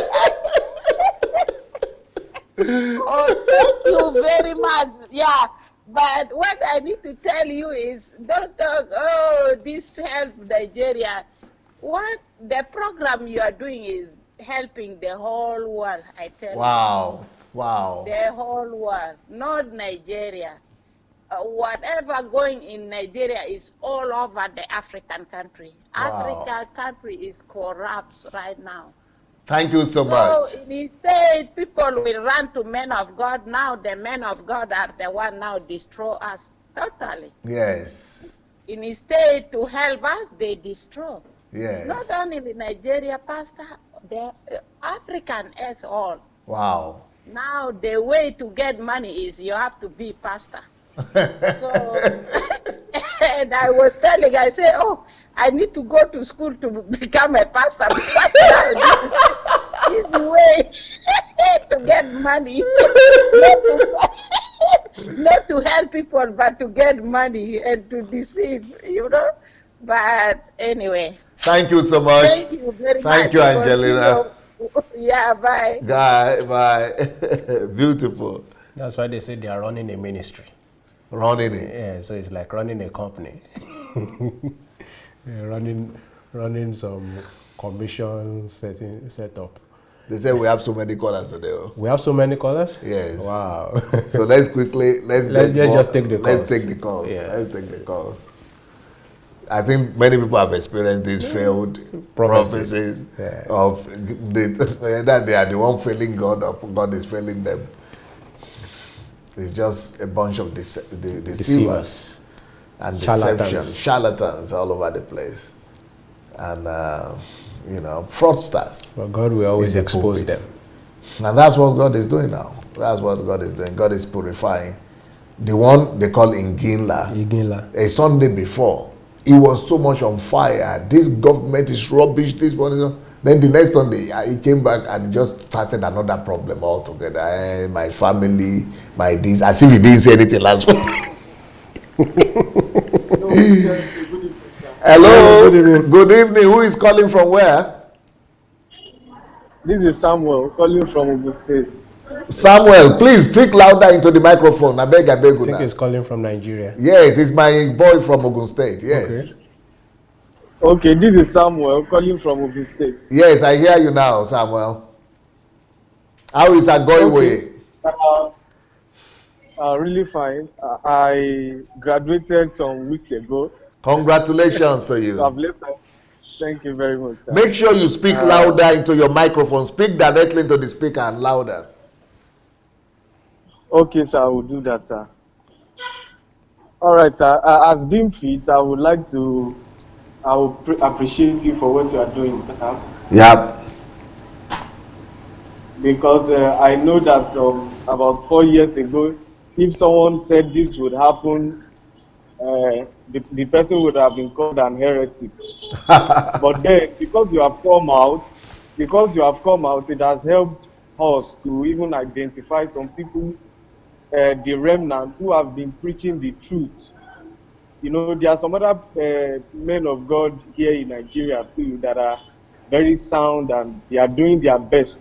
Yes. But because they are not so prominent, deception and lies sell quickly than the truth. So people have always ignored them.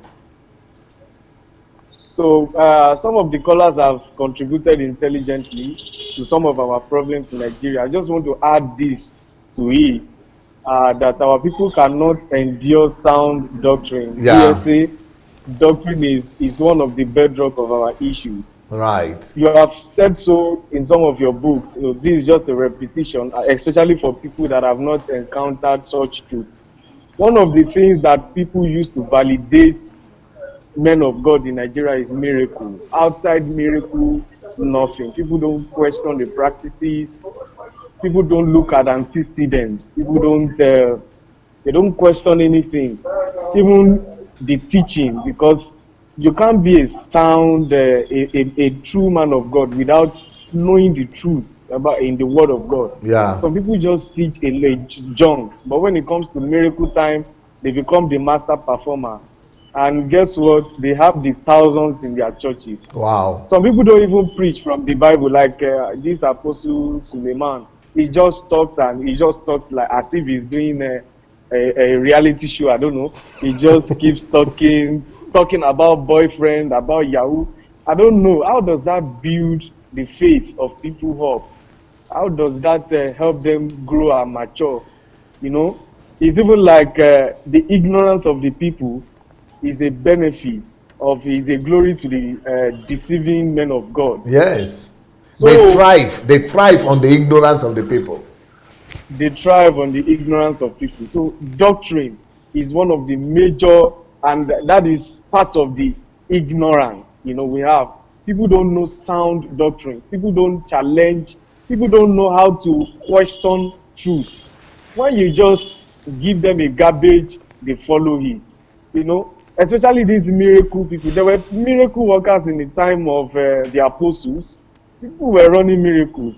Even one was doing miracle, and he saw that the miracle Peter was doing was even higher, and he wanted to give people the Holy Ghost, and he discovered that that was not a possibility in the kingdom which he was. So there are a lot of miracles, but once you are a miracle worker, whether you are a performer or some people are even genuinely miracle worker, but the truth, the word, because people don't grow on miracles. It's only the word of God that grows, that matures people. So that is also one of the issues we have until people hear sound teaching. And this man, Reverend Yomi Kasali, I listened to him equally. He said that some of our teachers have left the pulpit. They are looking for money. So you will really see teachers, people who will teach, who will help you understand, like Miles Muro, like you yourself. Your books are one of the best books I've ever read because you don't use ambiguous grammar. You know, it even looks like some of your live shows. It's as plain as anything. There is no story, you know. Some people will write a lot of story. You don't quote scripture, unnecessary scriptures just to fill the pages. Your books are straightforward, intact. So I think we also need to encourage people to read some of your books because you can always refer back to books. So when the doctrine is wrong, a whole lot of things is wrong. Look at how Paul defended the doctrine, because the doctrine is the bedrock of our faith. Once there is a loophole in the doctrine, we will have prophet, they will thrive on that loophole. We will have a lot of abnormality, absurdity like we have in the church today. So Brilliant. the miracle validating people by the miracle, you know, is a disaster. Is like a cancer that is eating into the minds of especially the poor people. So that is one of the problems. There is a recent one where Adeboye was saying he was drinking tea, or I don't know. That one was even a trending. If you check the comment on the Twitter, sir, I know that you will discover that you are doing a good job, because then I discovered that a lot of people are now getting liberated. People are now having this confidence they never had, a confidence that had never come upon them. People are now quoting scriptures. Some people who have left the church, they now know how to look for a scripture that pertains to an issue. When you talk about marriage, they will quickly tell you 1 Corinthians 7. You know, people now, although I know they are still not so grounded, but the ability to locate the truth by themselves is a blessing. And this is due to the collaborative efforts or joint efforts of everybody who is now speaking the truth now, of which, on my own part, you are one of the foremost and the leading voices now. So thank you very much, sir. So we also need to make sure that people are taught, they are well taught in the African church. If they are not well taught, this ignorance, people always strive on their ignorance. Beautiful. Thank you very much, and have a blessed. Thank you so much, Samuel. Great job. I'm wishing you success as you go to do your NYSC. Amen. Thank you, sir. God bless. Bye.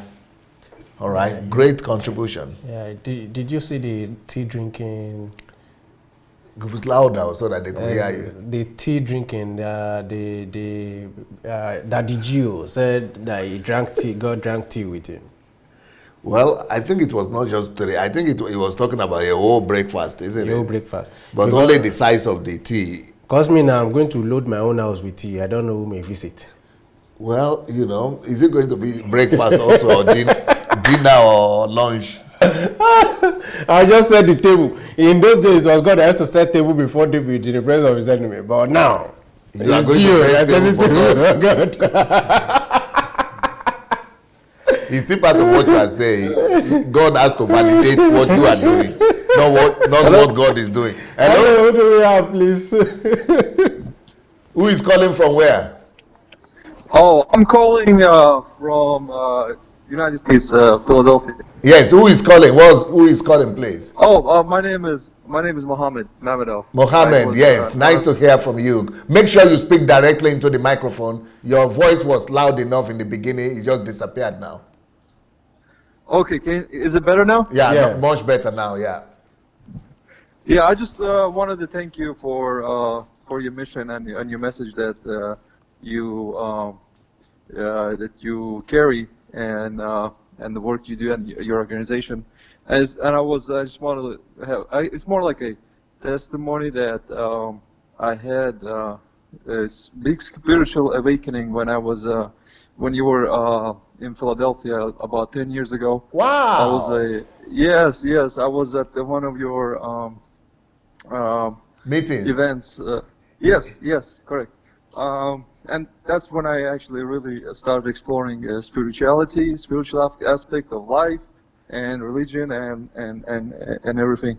And ever since, I always, stayed in faith, and always, whenever I had hardship, and whether it was in the military training or in life, I always turned to Jesus, and He always, helped me and answered my prayers. And with your guidance, I was able to achieve a lot of, things in my personal life. I actually feel a little bit of selfish because I never cared to or tried to contribute to the our society, like Christian society or anything like that. Right. So maybe that's most of my regrets so far. But praise the Lord. Hopefully, I can also contribute and have some kind of contribution to humanity. To humanity, yes. It doesn't have to be to church, but to humanity and to the community. Amen. And make sure that you find my channel on YouTube. There are a lot of resources on YouTube that you could follow up with.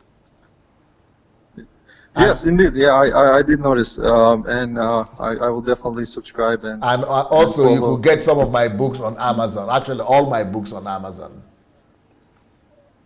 Yes, I do see those also. Yes. That's great. Thank you for letting me know. It's so great to hear that 10 years ago in Philadelphia. Wow, what a wonderful story. You mentioned earlier about the fruits of the church and stuff. So yes. this might as well qualify as one of the fruits of your message. So I'm still here, still. Wow, so pleasant, so pleasant to hear that. Thank you for calling today. Thank you, doctors. Thank you. Thank you so much. Blessings. Thank you. Wow. Bless you too. Wow. That's great to hear. 10 years ago. 10 years ago. At least he can remember. I cannot even remember when I was in Philadelphia or what I did there, when, what happened. But somebody got saved. He said they got saved that time. Went to the military, kept his relationship with God. Came back from military, kept his relationship with God. Beautiful. And he's Mohammed, so he was a Muslim. Muslim. He was a Muslim, and he got saved when I was in America. Hello. Hello. Came back from military, kept his relationship with God. Hello. Who is speaking, please? From where? Yeah, this is Solomon Raj from Boston. Solomon, can you put off the television or what? There is an echo. I'm hearing my voice on your background. You need to put it off. Right, so let me turn it out. Let me turn it down. Solomon Raj from Boston. Solomon, can you put off the television or what? All right, can you hear me now? Yeah, we can. Yes, we hear you now. Just make sure you speak into the microphone and louder, please. Hello? All right, yes. I'm calling from Boston, Massachusetts. Yes. Go ahead and talk, yeah, sir. DSA, I want to thank you very much for what you've been doing. This is my first time of calling. Okay. Don't listen to the television, please. Put it off.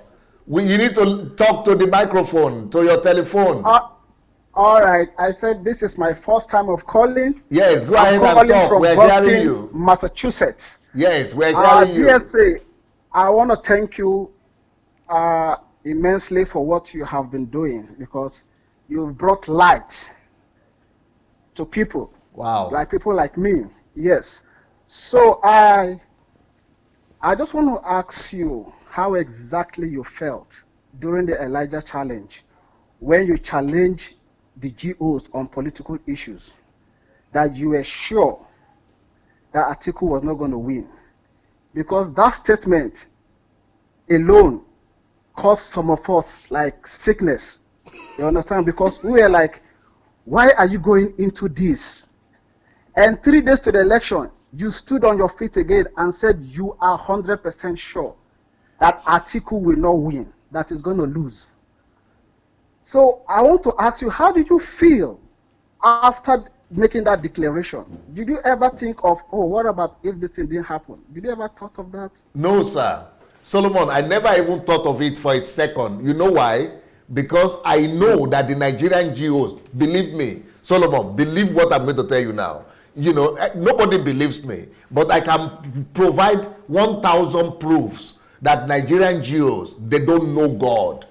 That's why they don't teach personal relationship with God. They don't know Him. Believe me. They know mammon. They know glory. They know crowd. They know building. But they have been clouded by those things. They have cut, their relationship with God is cut off. Maybe there are remnants over there that nobody knows, but the ones we know, the Adeboye, the Oyedepo, the Olukoya, all of them, they don't have relationship with God. I knew, yes, I'm telling you that with all authority, you know, I know for sure. So DSA, when I knew that they were supporting Atiku, I said they should go and gather. And they gathered after that, they did their experience, they gathered, they did their congress, they opened a big building in Abuja, in Nenche. I said, go and gather millions. Even if trillions are going to pray, you are still going to lose. Because they don't know God. God is going one direction, they are going another direction. Believe me. My God. No, honestly, in fact, this thing had like tripled my faith in you. Understand? Because it's not just for a man to say Atiku will not win. Knowing the people you are challenging, the G.Os, the fathers of the land. You know, so it takes more than just mere word. However, I want to ask, what is your plan to those making up their mind to go back to Nigeria with you? What is the financial aspect of it? No problem. By the grace of God, we are putting a lot of plans together. With the financial aspect of it, there are 3 ways. For the people who already have some businesses or ideas of their project, we could support their project so that their own project and businesses will finance them, so we could secure finances for that. Secondly, No. For those that want to contribute financially. who want to helping contribute others. financially? No, we are not taking financial support. No, going back to Nigeria, no financial support? No, I'm not taking financial support. No, not from anybody. Oh boy. And it's a matter of principle. I said, if God is sending me, I am going to go with God's resources. And I'm not going to take offering or any financial giving to anybody. I mean, from anybody at all. Because when I go to Nigeria, I'm going to depend on God's resources. And I know how to do it. I trust in God. God is going to provide more than enough. But I am not going to do offering. Because if I do offering, I will be doing the same thing. Or if I gather offering, or what do you call it? If I gather money from people, I'm going to be doing the same thing these G.Os are doing. I'm not going to go that way. I am going to rely on God. And I know Him, my friend. I am a friend of God by the grace of God. And I know His assurance. I'm going to have more than enough. So, but especially for Nigeria, no worry about that. We are even going to support people like you or other people who want to go with us. DSA, thank you. You have brought light to many. And darkness is going down greatly. Thank you very much, DSA. Thank you, sir. Thank you so much. Yeah. Blessings. Make you the call, Definitely. This is yellow. All right. See you. All right. Bye-bye, sir. Thank you. Yeah. How many more calls do we have at this time? We still have. We still have callers. Today you don't open the Pandora box. All right. So let's take more calls then. Let them keep coming in. And it's interesting. And for those who may be saying, okay, DSA, but we have something we want to give now. He has said, go and look for something in humanity and start a project in your village, somewhere around. Invest in Nigerians. Look for children. Go to the hospital. Hello? Hello? Doctor, good evening. Good evening, sir. Who is calling from where? This is Mr. Akwan calling from Italy. We spoke last time privately. Yes, sir. I called you that time I called you from Scotland. Yes, I remember.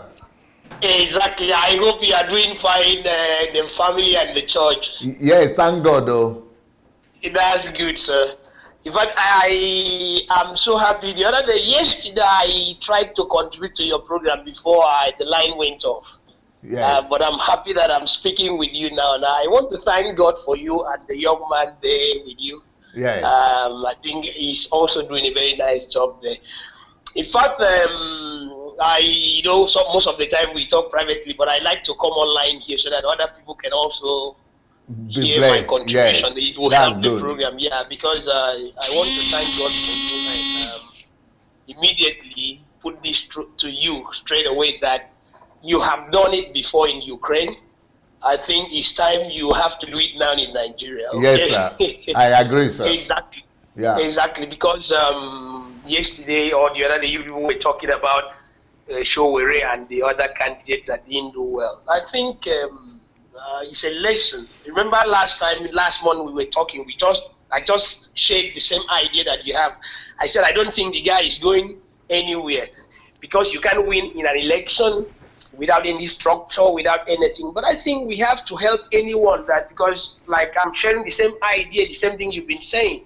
I think Buhari has these 4 years to keep doing at least anti-corruption, something that he's doing. And after that, I think someone new, a new breed person has to take over. I think and that's the area I really want to beg you to do something about it. And like I told you my mind, that I'm ready to work with you. And I think we have to do something about Nigeria, not living here. Maybe our kids, they have good education and good place to live, good food. I don't think it's enough. I think the reason why God has brought us this far, giving us all this exposure, I think so that we can go back home and do something and impact on others. Yes, sir. And I'm happy we are sharing the same idea. And about all these Nigerian pastors of a thing or whatever, I think they don't have any good relationship with God at all. Because that's my opinion, man. What anybody can, one is entitled to his opinion, but I think they don't have any relationship with God because the other young man was saying the other day, instead for you to vote for a a killer, you vote for a thief. But the thing is, a thief and a killer, what's the difference? They're the same. They're the same. Because even the Bible has said it already, that the thief comes only to kill and destroy. And so here, if we want to say it logically, a thief is worse than a killer, because a killer will only come and kill. But the thief will steal, destroy everything, and at the end of the day, will all still kill the person. So if you want to make it sound funny, but the real truth is that I think they were having personal problem with Buhari based on the fact that the man has stopped all the looting of a thing that they were benefiting from it. So I think that became a problem to them. Because I think the young man there sitting by your side was saying something, or someone was saying something that I want to contribute something towards that. I think in those days, we saw that the missionaries that went to Nigeria or every other African country, they were going there building churches, hospitals, and every other thing. But here today, the churches in Nigeria, all those big men there, they are busy building private schools. Yeah.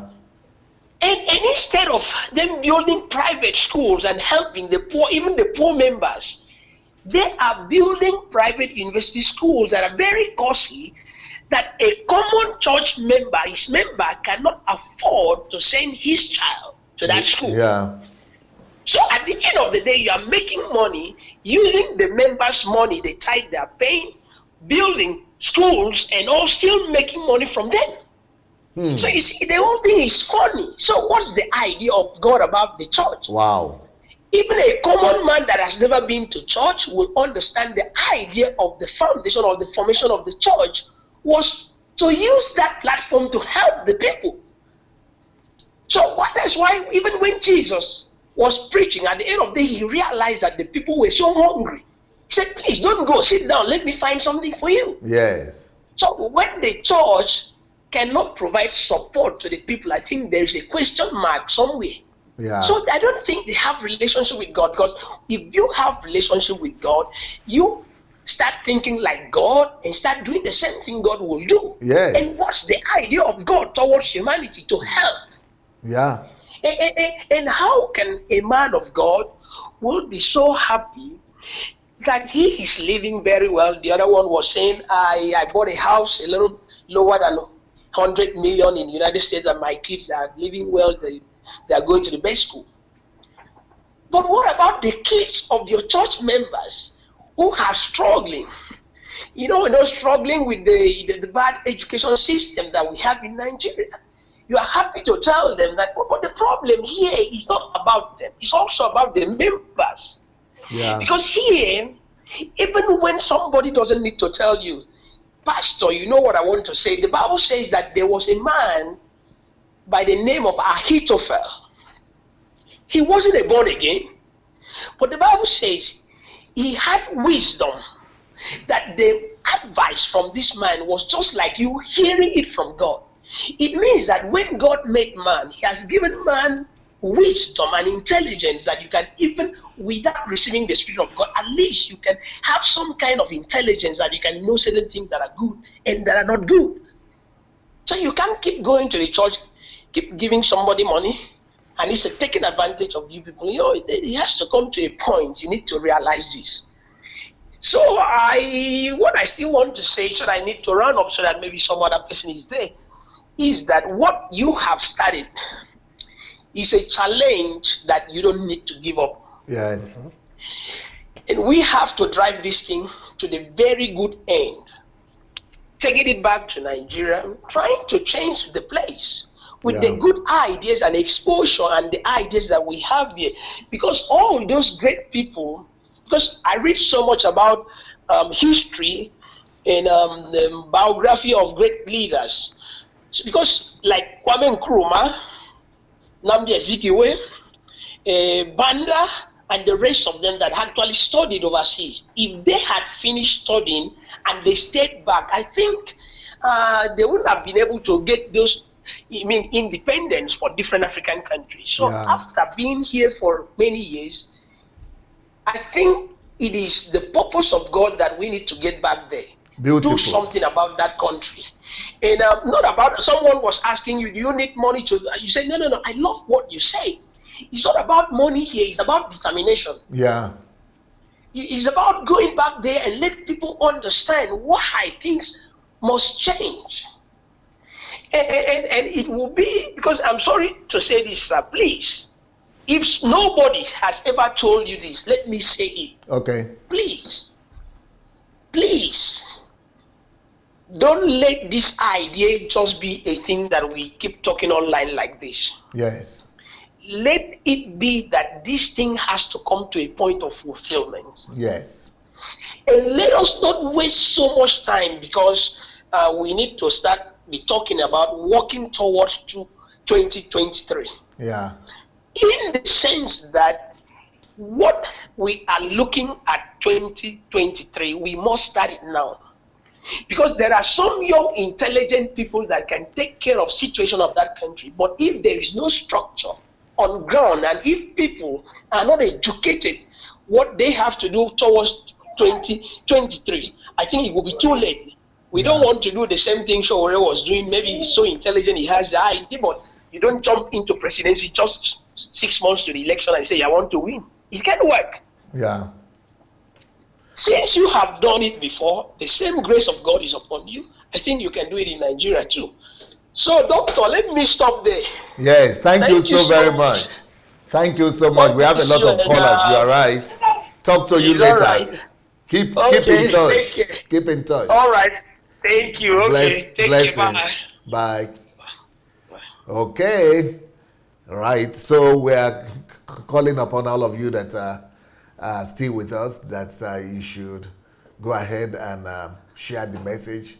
Share the message with your friends and family members, and let's spread the word. Let's spread the word. And if you want to be sending these messages to your family, you want us to send to your family members, send us their number. And the way to do it is to send to our WhatsApp number, which is +38 098 596 3838. I think we have a caller, right? Yeah. Yes. Hello, good evening. Good evening. This is Brother Alfred calling from Tulsa, Oklahoma. Brother Alfred, you need to speak into the microphone, or you normally speak louder. Hello. Yeah, now it's good. Yeah, good.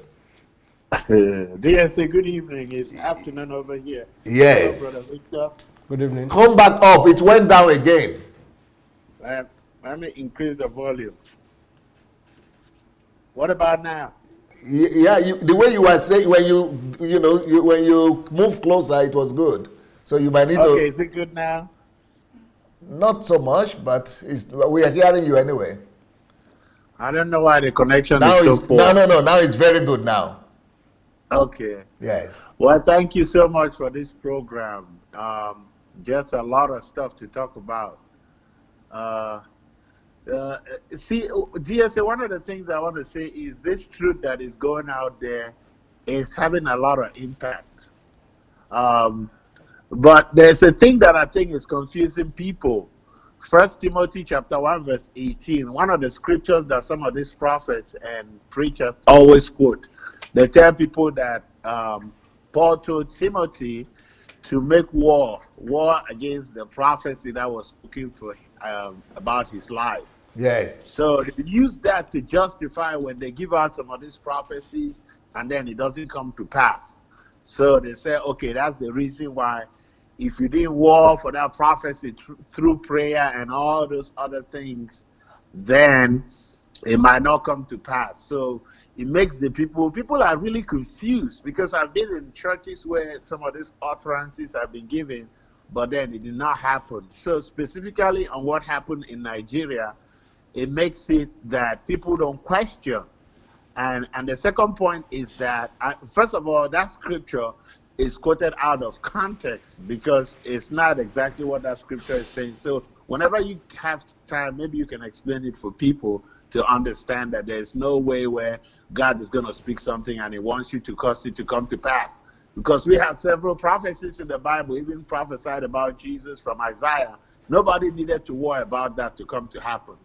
So, yeah, you see, he said, behold, a virgin shall conceive and give birth to a son, and the government shall be upon his shoulder.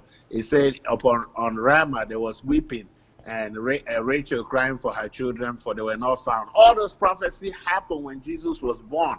Nobody was worrying for those. So that's one of the things that confuse people. They used to confuse people. The other one is, there's a video that Buhari is recently congratulating some of the youth. He had a small event where he's talking with some women and some youth. And I listened to that video. I said, how could Nigeria refuse to have this man as their president from some of the things that he's saying? I mean, if you listen to that video, you know this man has an agenda, a plan, a future, you know, for the people. And then people are refusing this. They're thinking of Atiku and his own guys. It's just unimaginable. Now, the third thing that I also want to say is the pastors in Africa, in Nigeria in particular, they have come to a point that they think that they are too big to fail. Yeah. And so now with that also, it comes to the fact that the common Christians don't have access to them. And based on what everybody else has talked about, not only they don't have access, but they don't have that mentality of questioning. You know, I thought that the very next Sunday after that election, people were going to question Suleiman and ask him, what about the prophecy you said? They were going to question the other guy in Winners Chapel. What's his name? Something like that.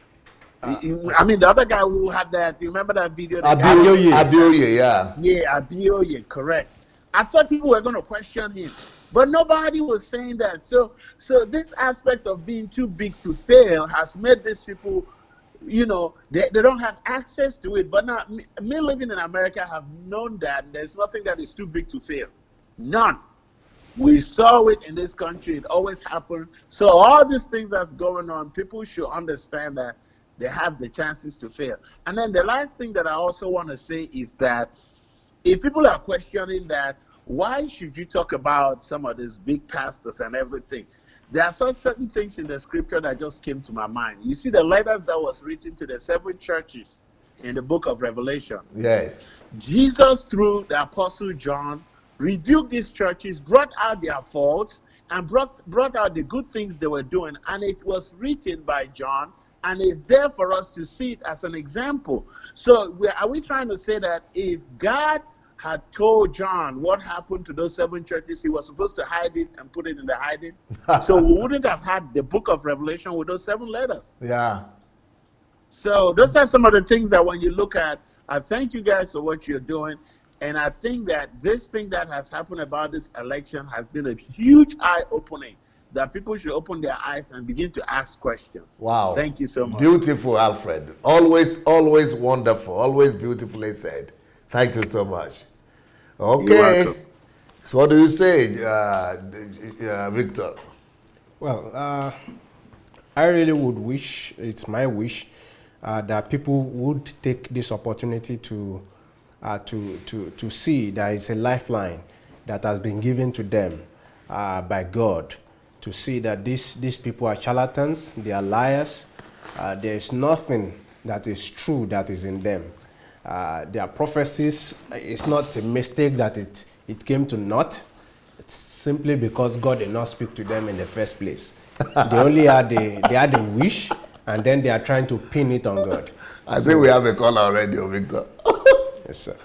Hello. Hello, good morning. Good morning, sir. Can you please speak directly into your microphone and tell us who is calling from where? Yeah, this is Henry and Monique Ministry on YouTube. I'm calling from United States of America. All right, thank you. Nice to hear from you. But are you speaking through a Bluetooth, or you are speaking directly into the device? Let me take it off from Bluetooth. Yes, please. Can you hear me now? Yes. Okay, yeah, but I'm from Nigeria. Okay. For me and my wife, we're here in America.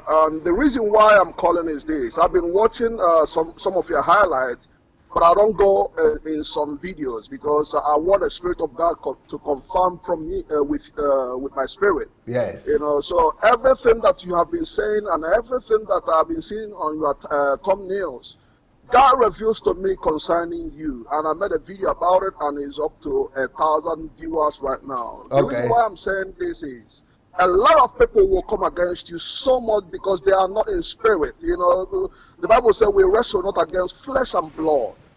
Okay, so people want to fight your body, not knowing that the spirit is saying something else. Okay, because God is speaking directly from you. I don't need a prophet, a pastor to tell me this because God revealed it to me. Even when you said that Buhari is going to win, I wasn't doubting it because God showed in September to us that Buhari is going to win, and we made a video about it, that he's up to 40,000 K or something. Wow. So whatever that you're doing, believe it or not, a lot of people out there that you have been changing their lives. I remember back in Nigeria when I first saw your video years ago, 12 to 14 years ago, some thereabout.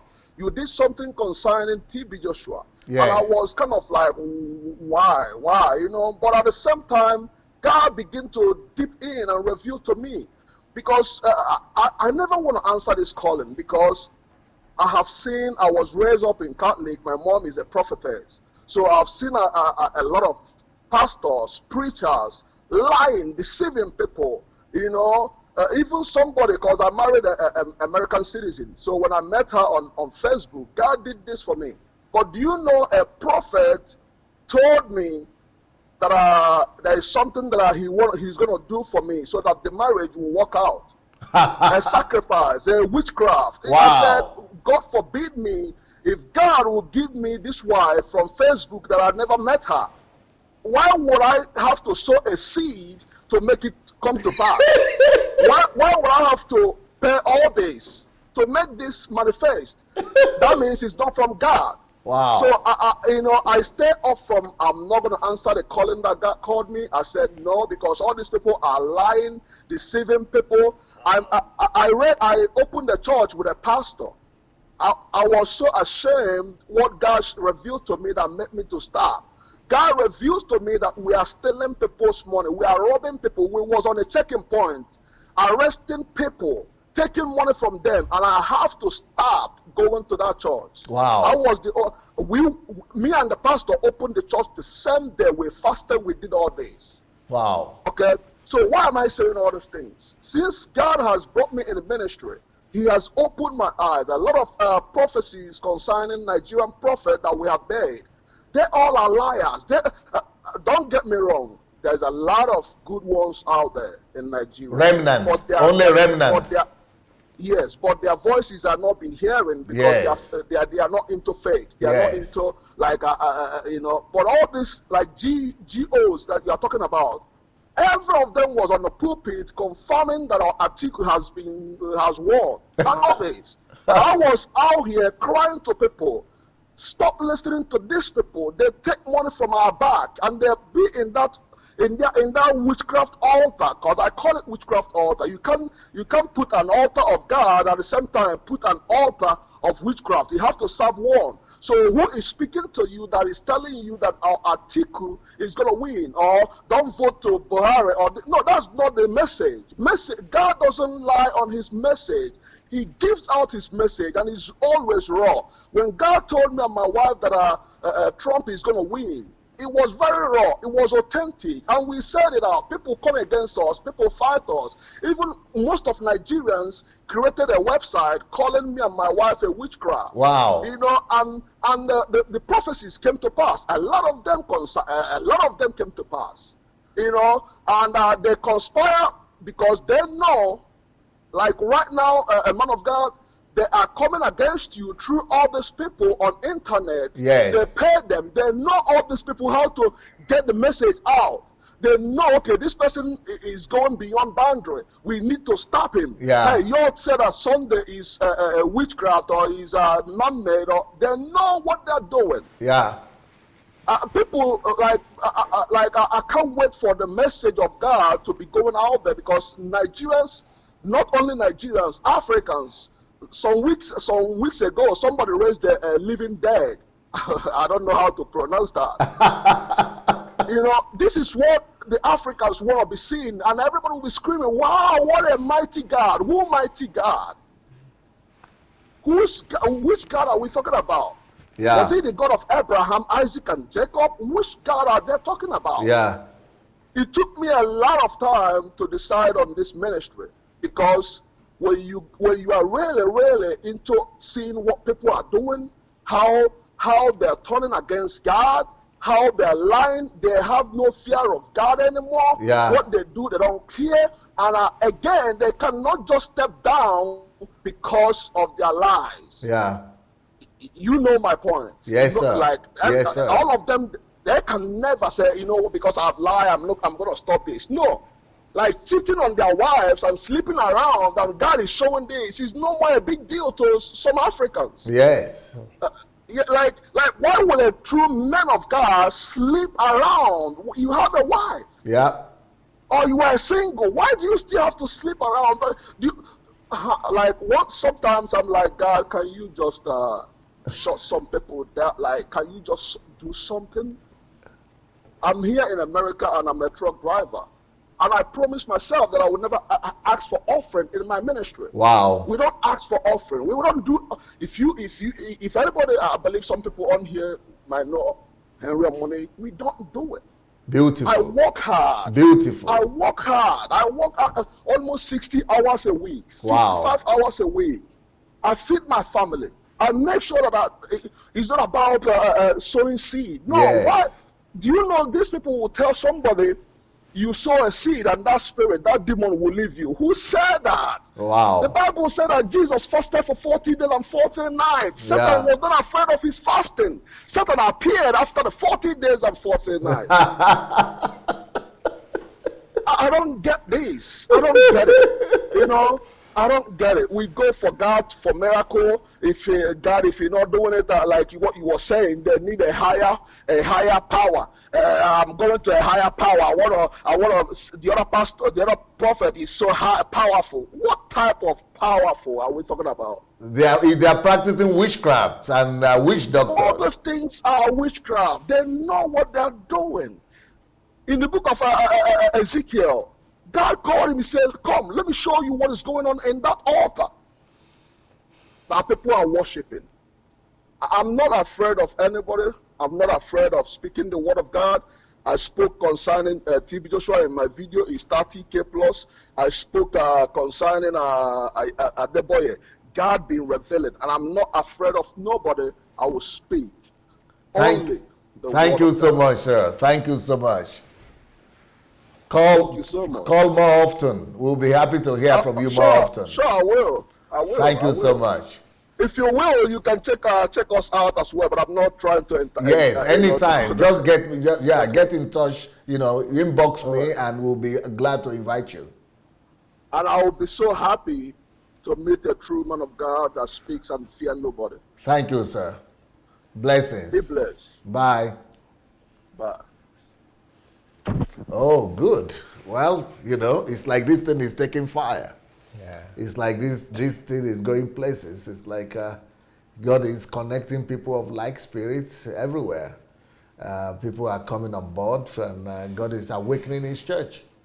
God is awakening His church. I just want to remind everybody that we have History Makers training coming up in April. So if you want to learn how to build systems and structures, systems to attain your goals and to resolve every problem, that's what we're going to be examining from the 8th to the 12th of April. You can register and by going to sundaydelajablog.com/HMT History Makers Training, or you can just write directly to HMT, which is History Makers Training @godembassy.org. HMT @godembassy.org. Okay, let's see if we have a caller. Hello? Hello, sir. Yes, sir. Who is calling from where? My name is Biola. I'm calling from New Jersey, United States. Yes, sir. Nice to hear your voice, sir. Just speak louder into your device. Okay, is it better now, sir? Much better now, yes. Okay, yeah, this is my first time of calling. Okay. Yeah, I would say I thank God for your life, for what you have been, for what you are doing. I really do appreciate it. Thank you, sir. Personally, having grown up in Nigeria before I moved to this country, I'm familiar with the church situation in Nigeria and the excesses of these men of God. There are some of us who have known over the years, more than 20 years ago, wow, that we walked out of this ministry. My God. Yeah. But our heart has been crying, our heart has been bleeding that how long will these oppressors of men continue to hold the people of God in captivity? Yeah. In fact, I got to start following you about 3 months ago, and I was presumptuous. I've known about you, but I thought you were like them also before. Okay. I've had your name, and I just assumed that you are like them. So I think what captured my interest was I just stumbled on YouTube one day. I saw how Pastor Adeboye is building slave camp or something like that. Yes, so sir. I saw it. I just watched it. So since then, I've started following you. So I will say that I think the judgment has begun in the house of God. And I think that is why God is exposing and demystifying these people that they are not God, Jesus. that they are mere men. Jesus. So I really appreciate what you guys are doing. I'm just calling to encourage you and to keep going, and to let you know that there are people like us out there who have been crying for years that how long will they hold these people captive, the people of God captive, So there are remnants in Nigeria, there are remnants scattered all over. I know a lot of them, It's just that I think they don't have the same voice that the platform that God has given you. And I'm glad that there is someone who is bold enough to challenge the status quo, all these people, and to let people know that they are not God. I remember as far back as 95, and I was a young man then, like 19 or 20 years ago, the way when we were in UNS Chapel, the way I personally, I can speak for myself, the way I used to look at Oyedepo is like, I see him like God, not a man. Wow. But when God opened my eyes, I saw that all his doctrines are not scriptural at all. I had to leave Winners Chapel, and I destroyed my bottle of oil and mantle and all that. But the sad thing also that I need to say is that their doctrine is so much entrenched in Nigerian church that even the effect is still felt here in America. Wow. The new generation ministers that are coming up, they are still under their grip. They don't know better. Wow. They are teaching the same thing. They are promoting the same thing. And sometimes you wonder, that where can I even go to church to fellowship? My God. With brethren that really knows the truth, because the lie they spread is like it's a cankerworm. It's like a yeast that has spread so much that it has covered almost everywhere. It followed us to this America. I see the trace everywhere. Wow. So I think the God is exposing them now, and I believe the people's eyes will start to get open. And also I want to say the statement that Jesus made, concerning the Nigerian church. Jesus said that we should beware if the light in us becomes darkness. Wow. He said, if the light in us becomes darkness, how great is the darkness? Yeah. So for saying Nigerian church, I think the light, to a large extent, has turned to darkness. And the darkness is so great. It's so great, and it's so horrible, what we are saying. So once again, sir, when I hear your voice, I know that is the voice of a remnant. And I thank God that Amen. God connected us. Please call back often. Call back often. Okay, sir. I will, sir. Thank you so much, sir. Yeah, my name is Biola again. Abiola. Yes, sir. Thank you, sir. Blessings. Okay, God bless you, sir. Bye. Yeah, bye-bye. Wow. People are just, God is just raising up people and connecting them and letting us know that there are remnants everywhere. Yeah. That God has his people everywhere. God has his people everywhere. Wow. That's amazing. why those of us who know something now must keep talking. We have no chance until choice, the word goes around. Yes, we have to just keep talking. It's our duty now, both spiritual, moral, and in fact physical. By principle, it's our duty to speak so that other people may through us hear, and God works the freedom in and through them too. Amen. Yeah. Amen. Wow, amazing. Amazing.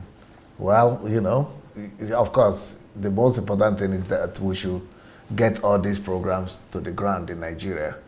You know, by the grace of God, by the time I finish my battle here in Ukraine, that's going to be one of the first responsibilities or assignments to spread the word through the media in Nigeria, radio, television, and make sure that all these programs go around the country. Hello? Hello, DSA. Yes, sir. Who is calling from where?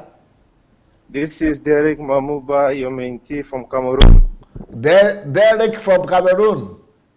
Yes. I wrote to you, I sent you a book, and you referred me to Clement. Yes, I remember. DSA, I just want to say thank you for what you're doing. Right. If I was there, I would just sit on your lap. Like with Jesus and his disciples. Yes, yes. You are doing so much good, and you cannot understand. You know, in Cameroon, we have like a copy and paste of what is happening in Nigeria. Most of the mainstream ministries in Nigeria are here in Cameroon. And I was in one that was principally for discipleship, and it was a slave camp. You can't do anything without the approval of the leaders. Wow. The authority is not just spiritual. The authority is everywhere in your life. Yeah. If you want to even travel, you need permission. If you want to even do anything, your course in school whatsoever. So it's a slave camp. And then, yes, it's a camp. It's a camp. It's a slave and camp. It's a camp for slaves. Just slaves. And as you can. Hello? Hello? Is it still there? Oh, that's network. Network. Okay, maybe we just take one more call. Yeah, leadership. We just take one more caller, and probably if we can still reconnect with this caller, then that will be all for today. So you can come back and go for the next show. Victor Gawari. All right. Yes, so, I still have to come back to Dave. Yeah. You know, I started the new series. How to not go through the church. Yeah. Oh, you can't believe it. What is happening there? Oh, yo. People have, it's just started. It's going to be revolution. I mean, a lot of people's. that's going to be one of the most revolutionary series I'm doing about the church. People are shocked at what they're hearing, and and I also have some video comics, and that I have there, and it's revolutionary. This series that we are doing right now. So I hope in the next 10 minutes I'll be able to come back. Hello. Hello, can you hear me? Yes, who is calling from where, sir? My name is Kende. Yes, Kende, can you put off the television there or the whatever, because there is an echo, my voice from down there. Put off the television or the Facebook over there so that we could hear you well. Okay, is it better now? Okay, yes, your voice is good. Just not so that nothing is speaking around you. Okay.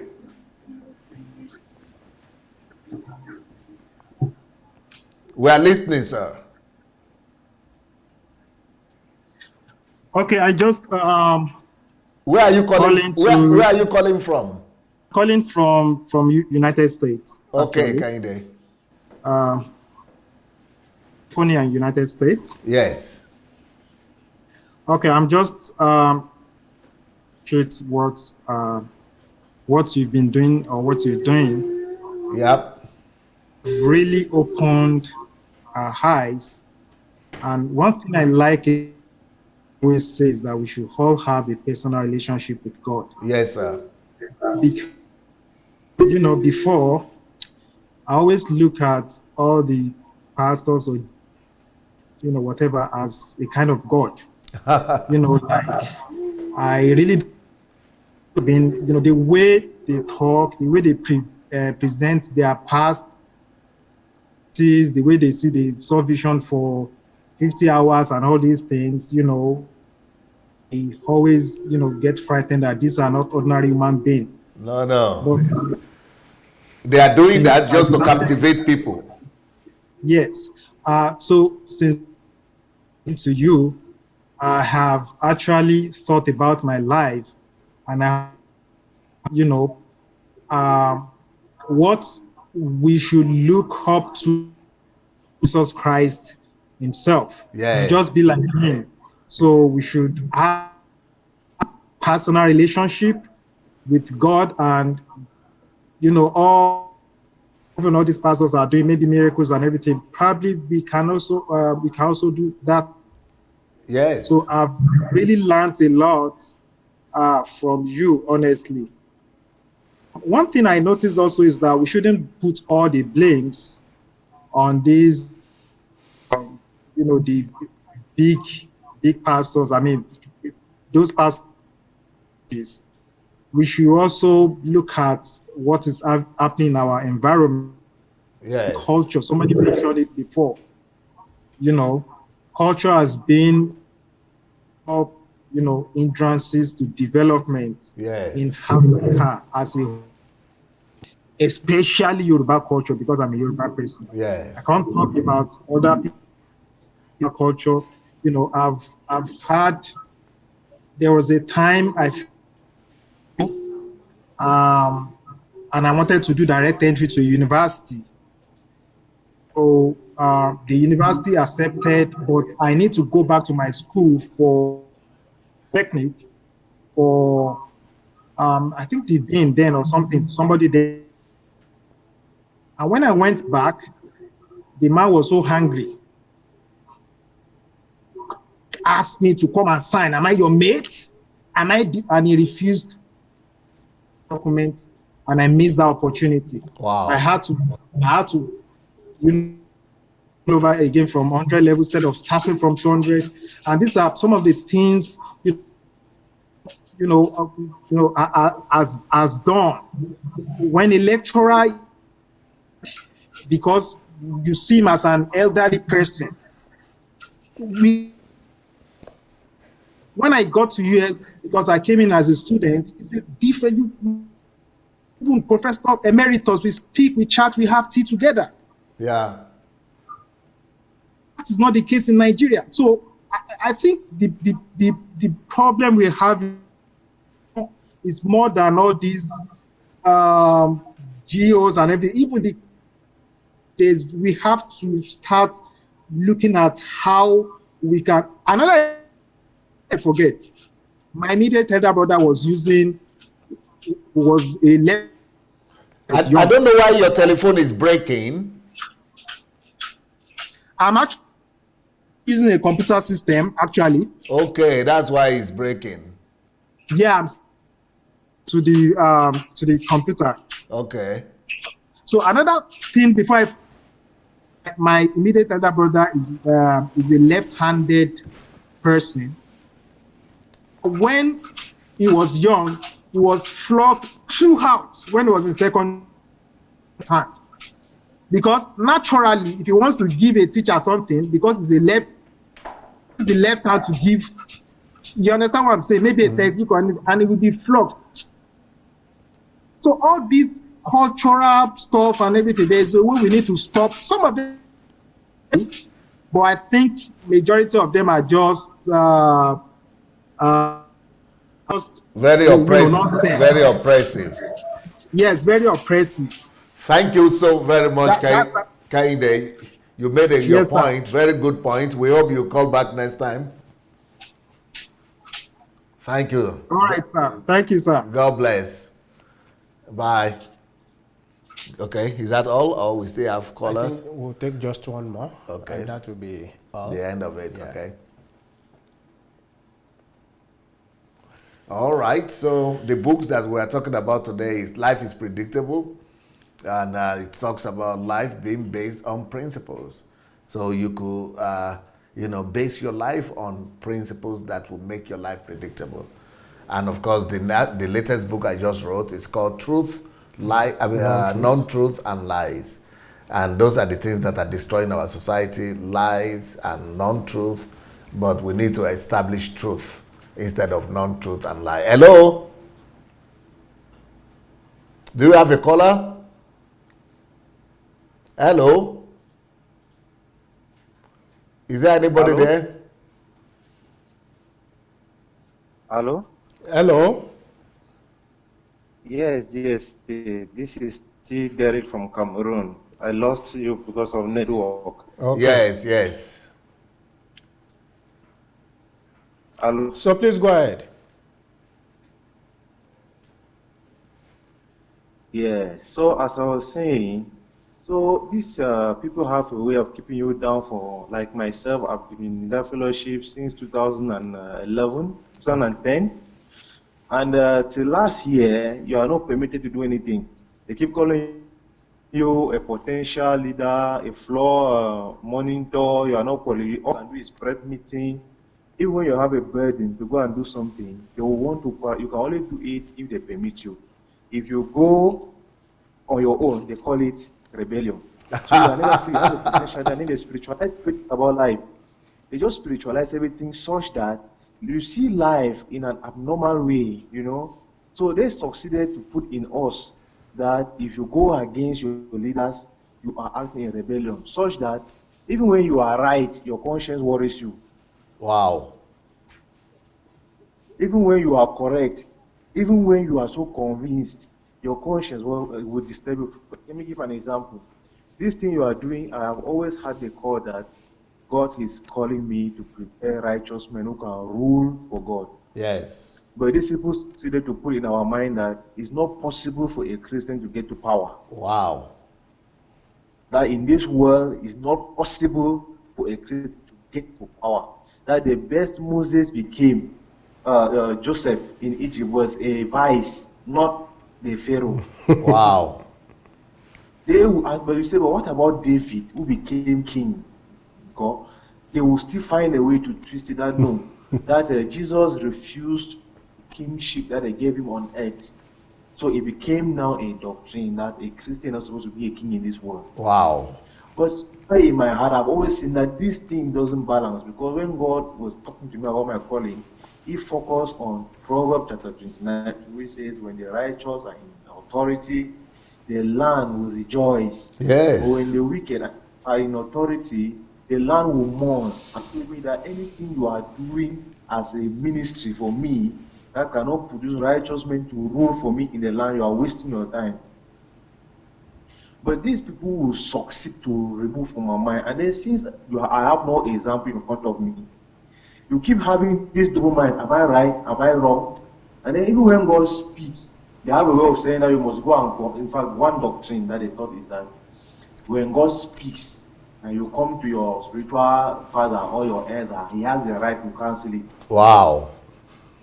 Even when, and this thing has affected a whole team of brethren, even when it comes to the issue of relationships, like marriage, like courtship.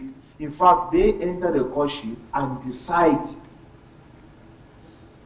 You have no freedom between yourselves. You will marry as they want. You will dress as they want. Horrible. So everything became mechanical. Horrible. And at a point, I felt like, no. I'm being chained. I'm tied in one place. And I am only looking outward. I cannot look inward. I have so much potential in me.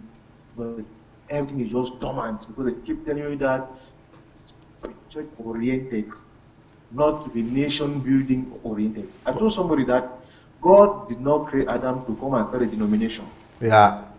He created him to dominate the earth. Yep. But it's like I'm pouring water in a perforated basket because nobody is understanding. I'm just like a load.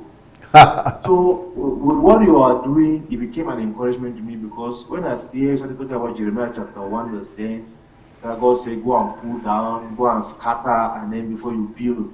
Those are exactly the same scriptures from which God called me. But from 2012 to now, sometimes when I listen to you, particularly your HMT on how to plan your life for the next 25 years, sometimes in my office I want to shout. Because I have colleagues that I keep quiet. I just feel angry. I just feel bitter in my spirit because from 2010 that I received Christ in university to where I am today, if I had much of this understanding, or if I just followed my conscience and the way God was leading me, I should have been far in the exploit. But So now you have to run. You have to run 2-3 times faster. Yes, I read the book on how to regain your lost years. We talk about intensity. Yes. That is what I'm trying to do now. Because I've started a small work in my house for now. Because the one I started here in Douala was taken from my hands. When I started raising I started becoming more firm on my beliefs. It was as if you have two leaders in the same captain, two captains in the same boat. So I had to just surrender everything so I can have my peace of mind. Right. But now I've started a walk with few people is nation building oriented. Beautiful. Than church building. So I'm trusting God to move. I'm trusting God to structure things. I'm having a lot of ideas. When I look in me, DSA, I see all kind of potential that I can exploit. I'm a writer. I'm a poet.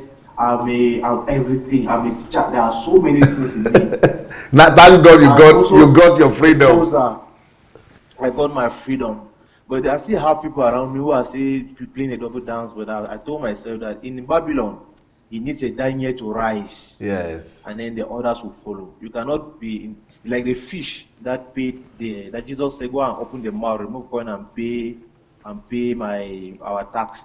If the fish remain inside the sea, it will never minister to Jesus. You have to come out from it and then open your mouth. Jesus will take the coin from it and meet his need.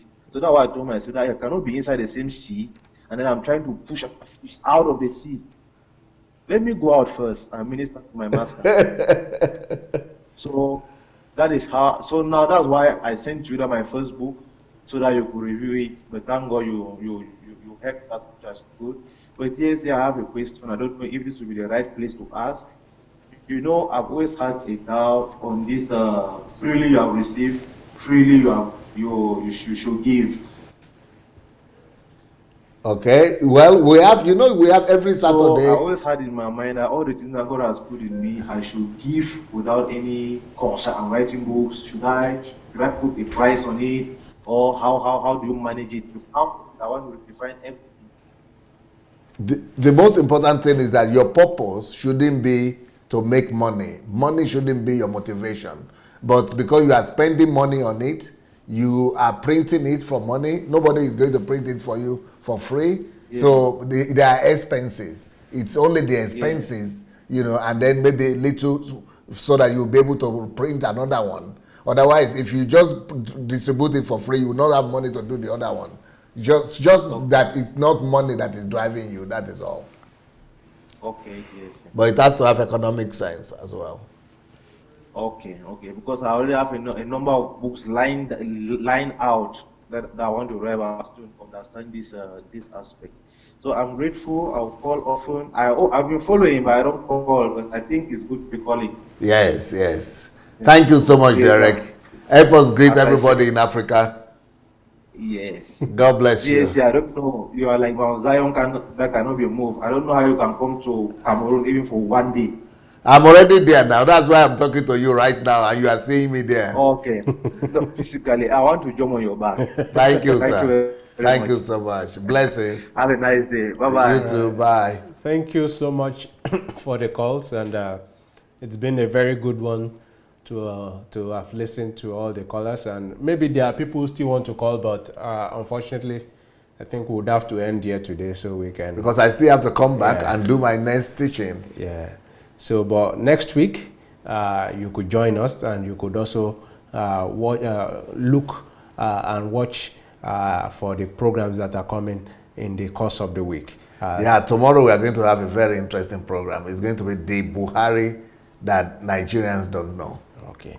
So maybe a lot of people will, yeah, who we are couldn't going call to now, yeah, going to call yes, them tomorrow. All right, so from my end here, I'm saying thank you and have a wonderful evening and a wonderful week till we see next week, Wednesday. Yes, thank you so much, everyone that has been with us. I hope you've been blessed. Go and share the message and go and share all the information we have been sharing. In the next 10 minutes, I'll be back with a series on church. God bless you and peace.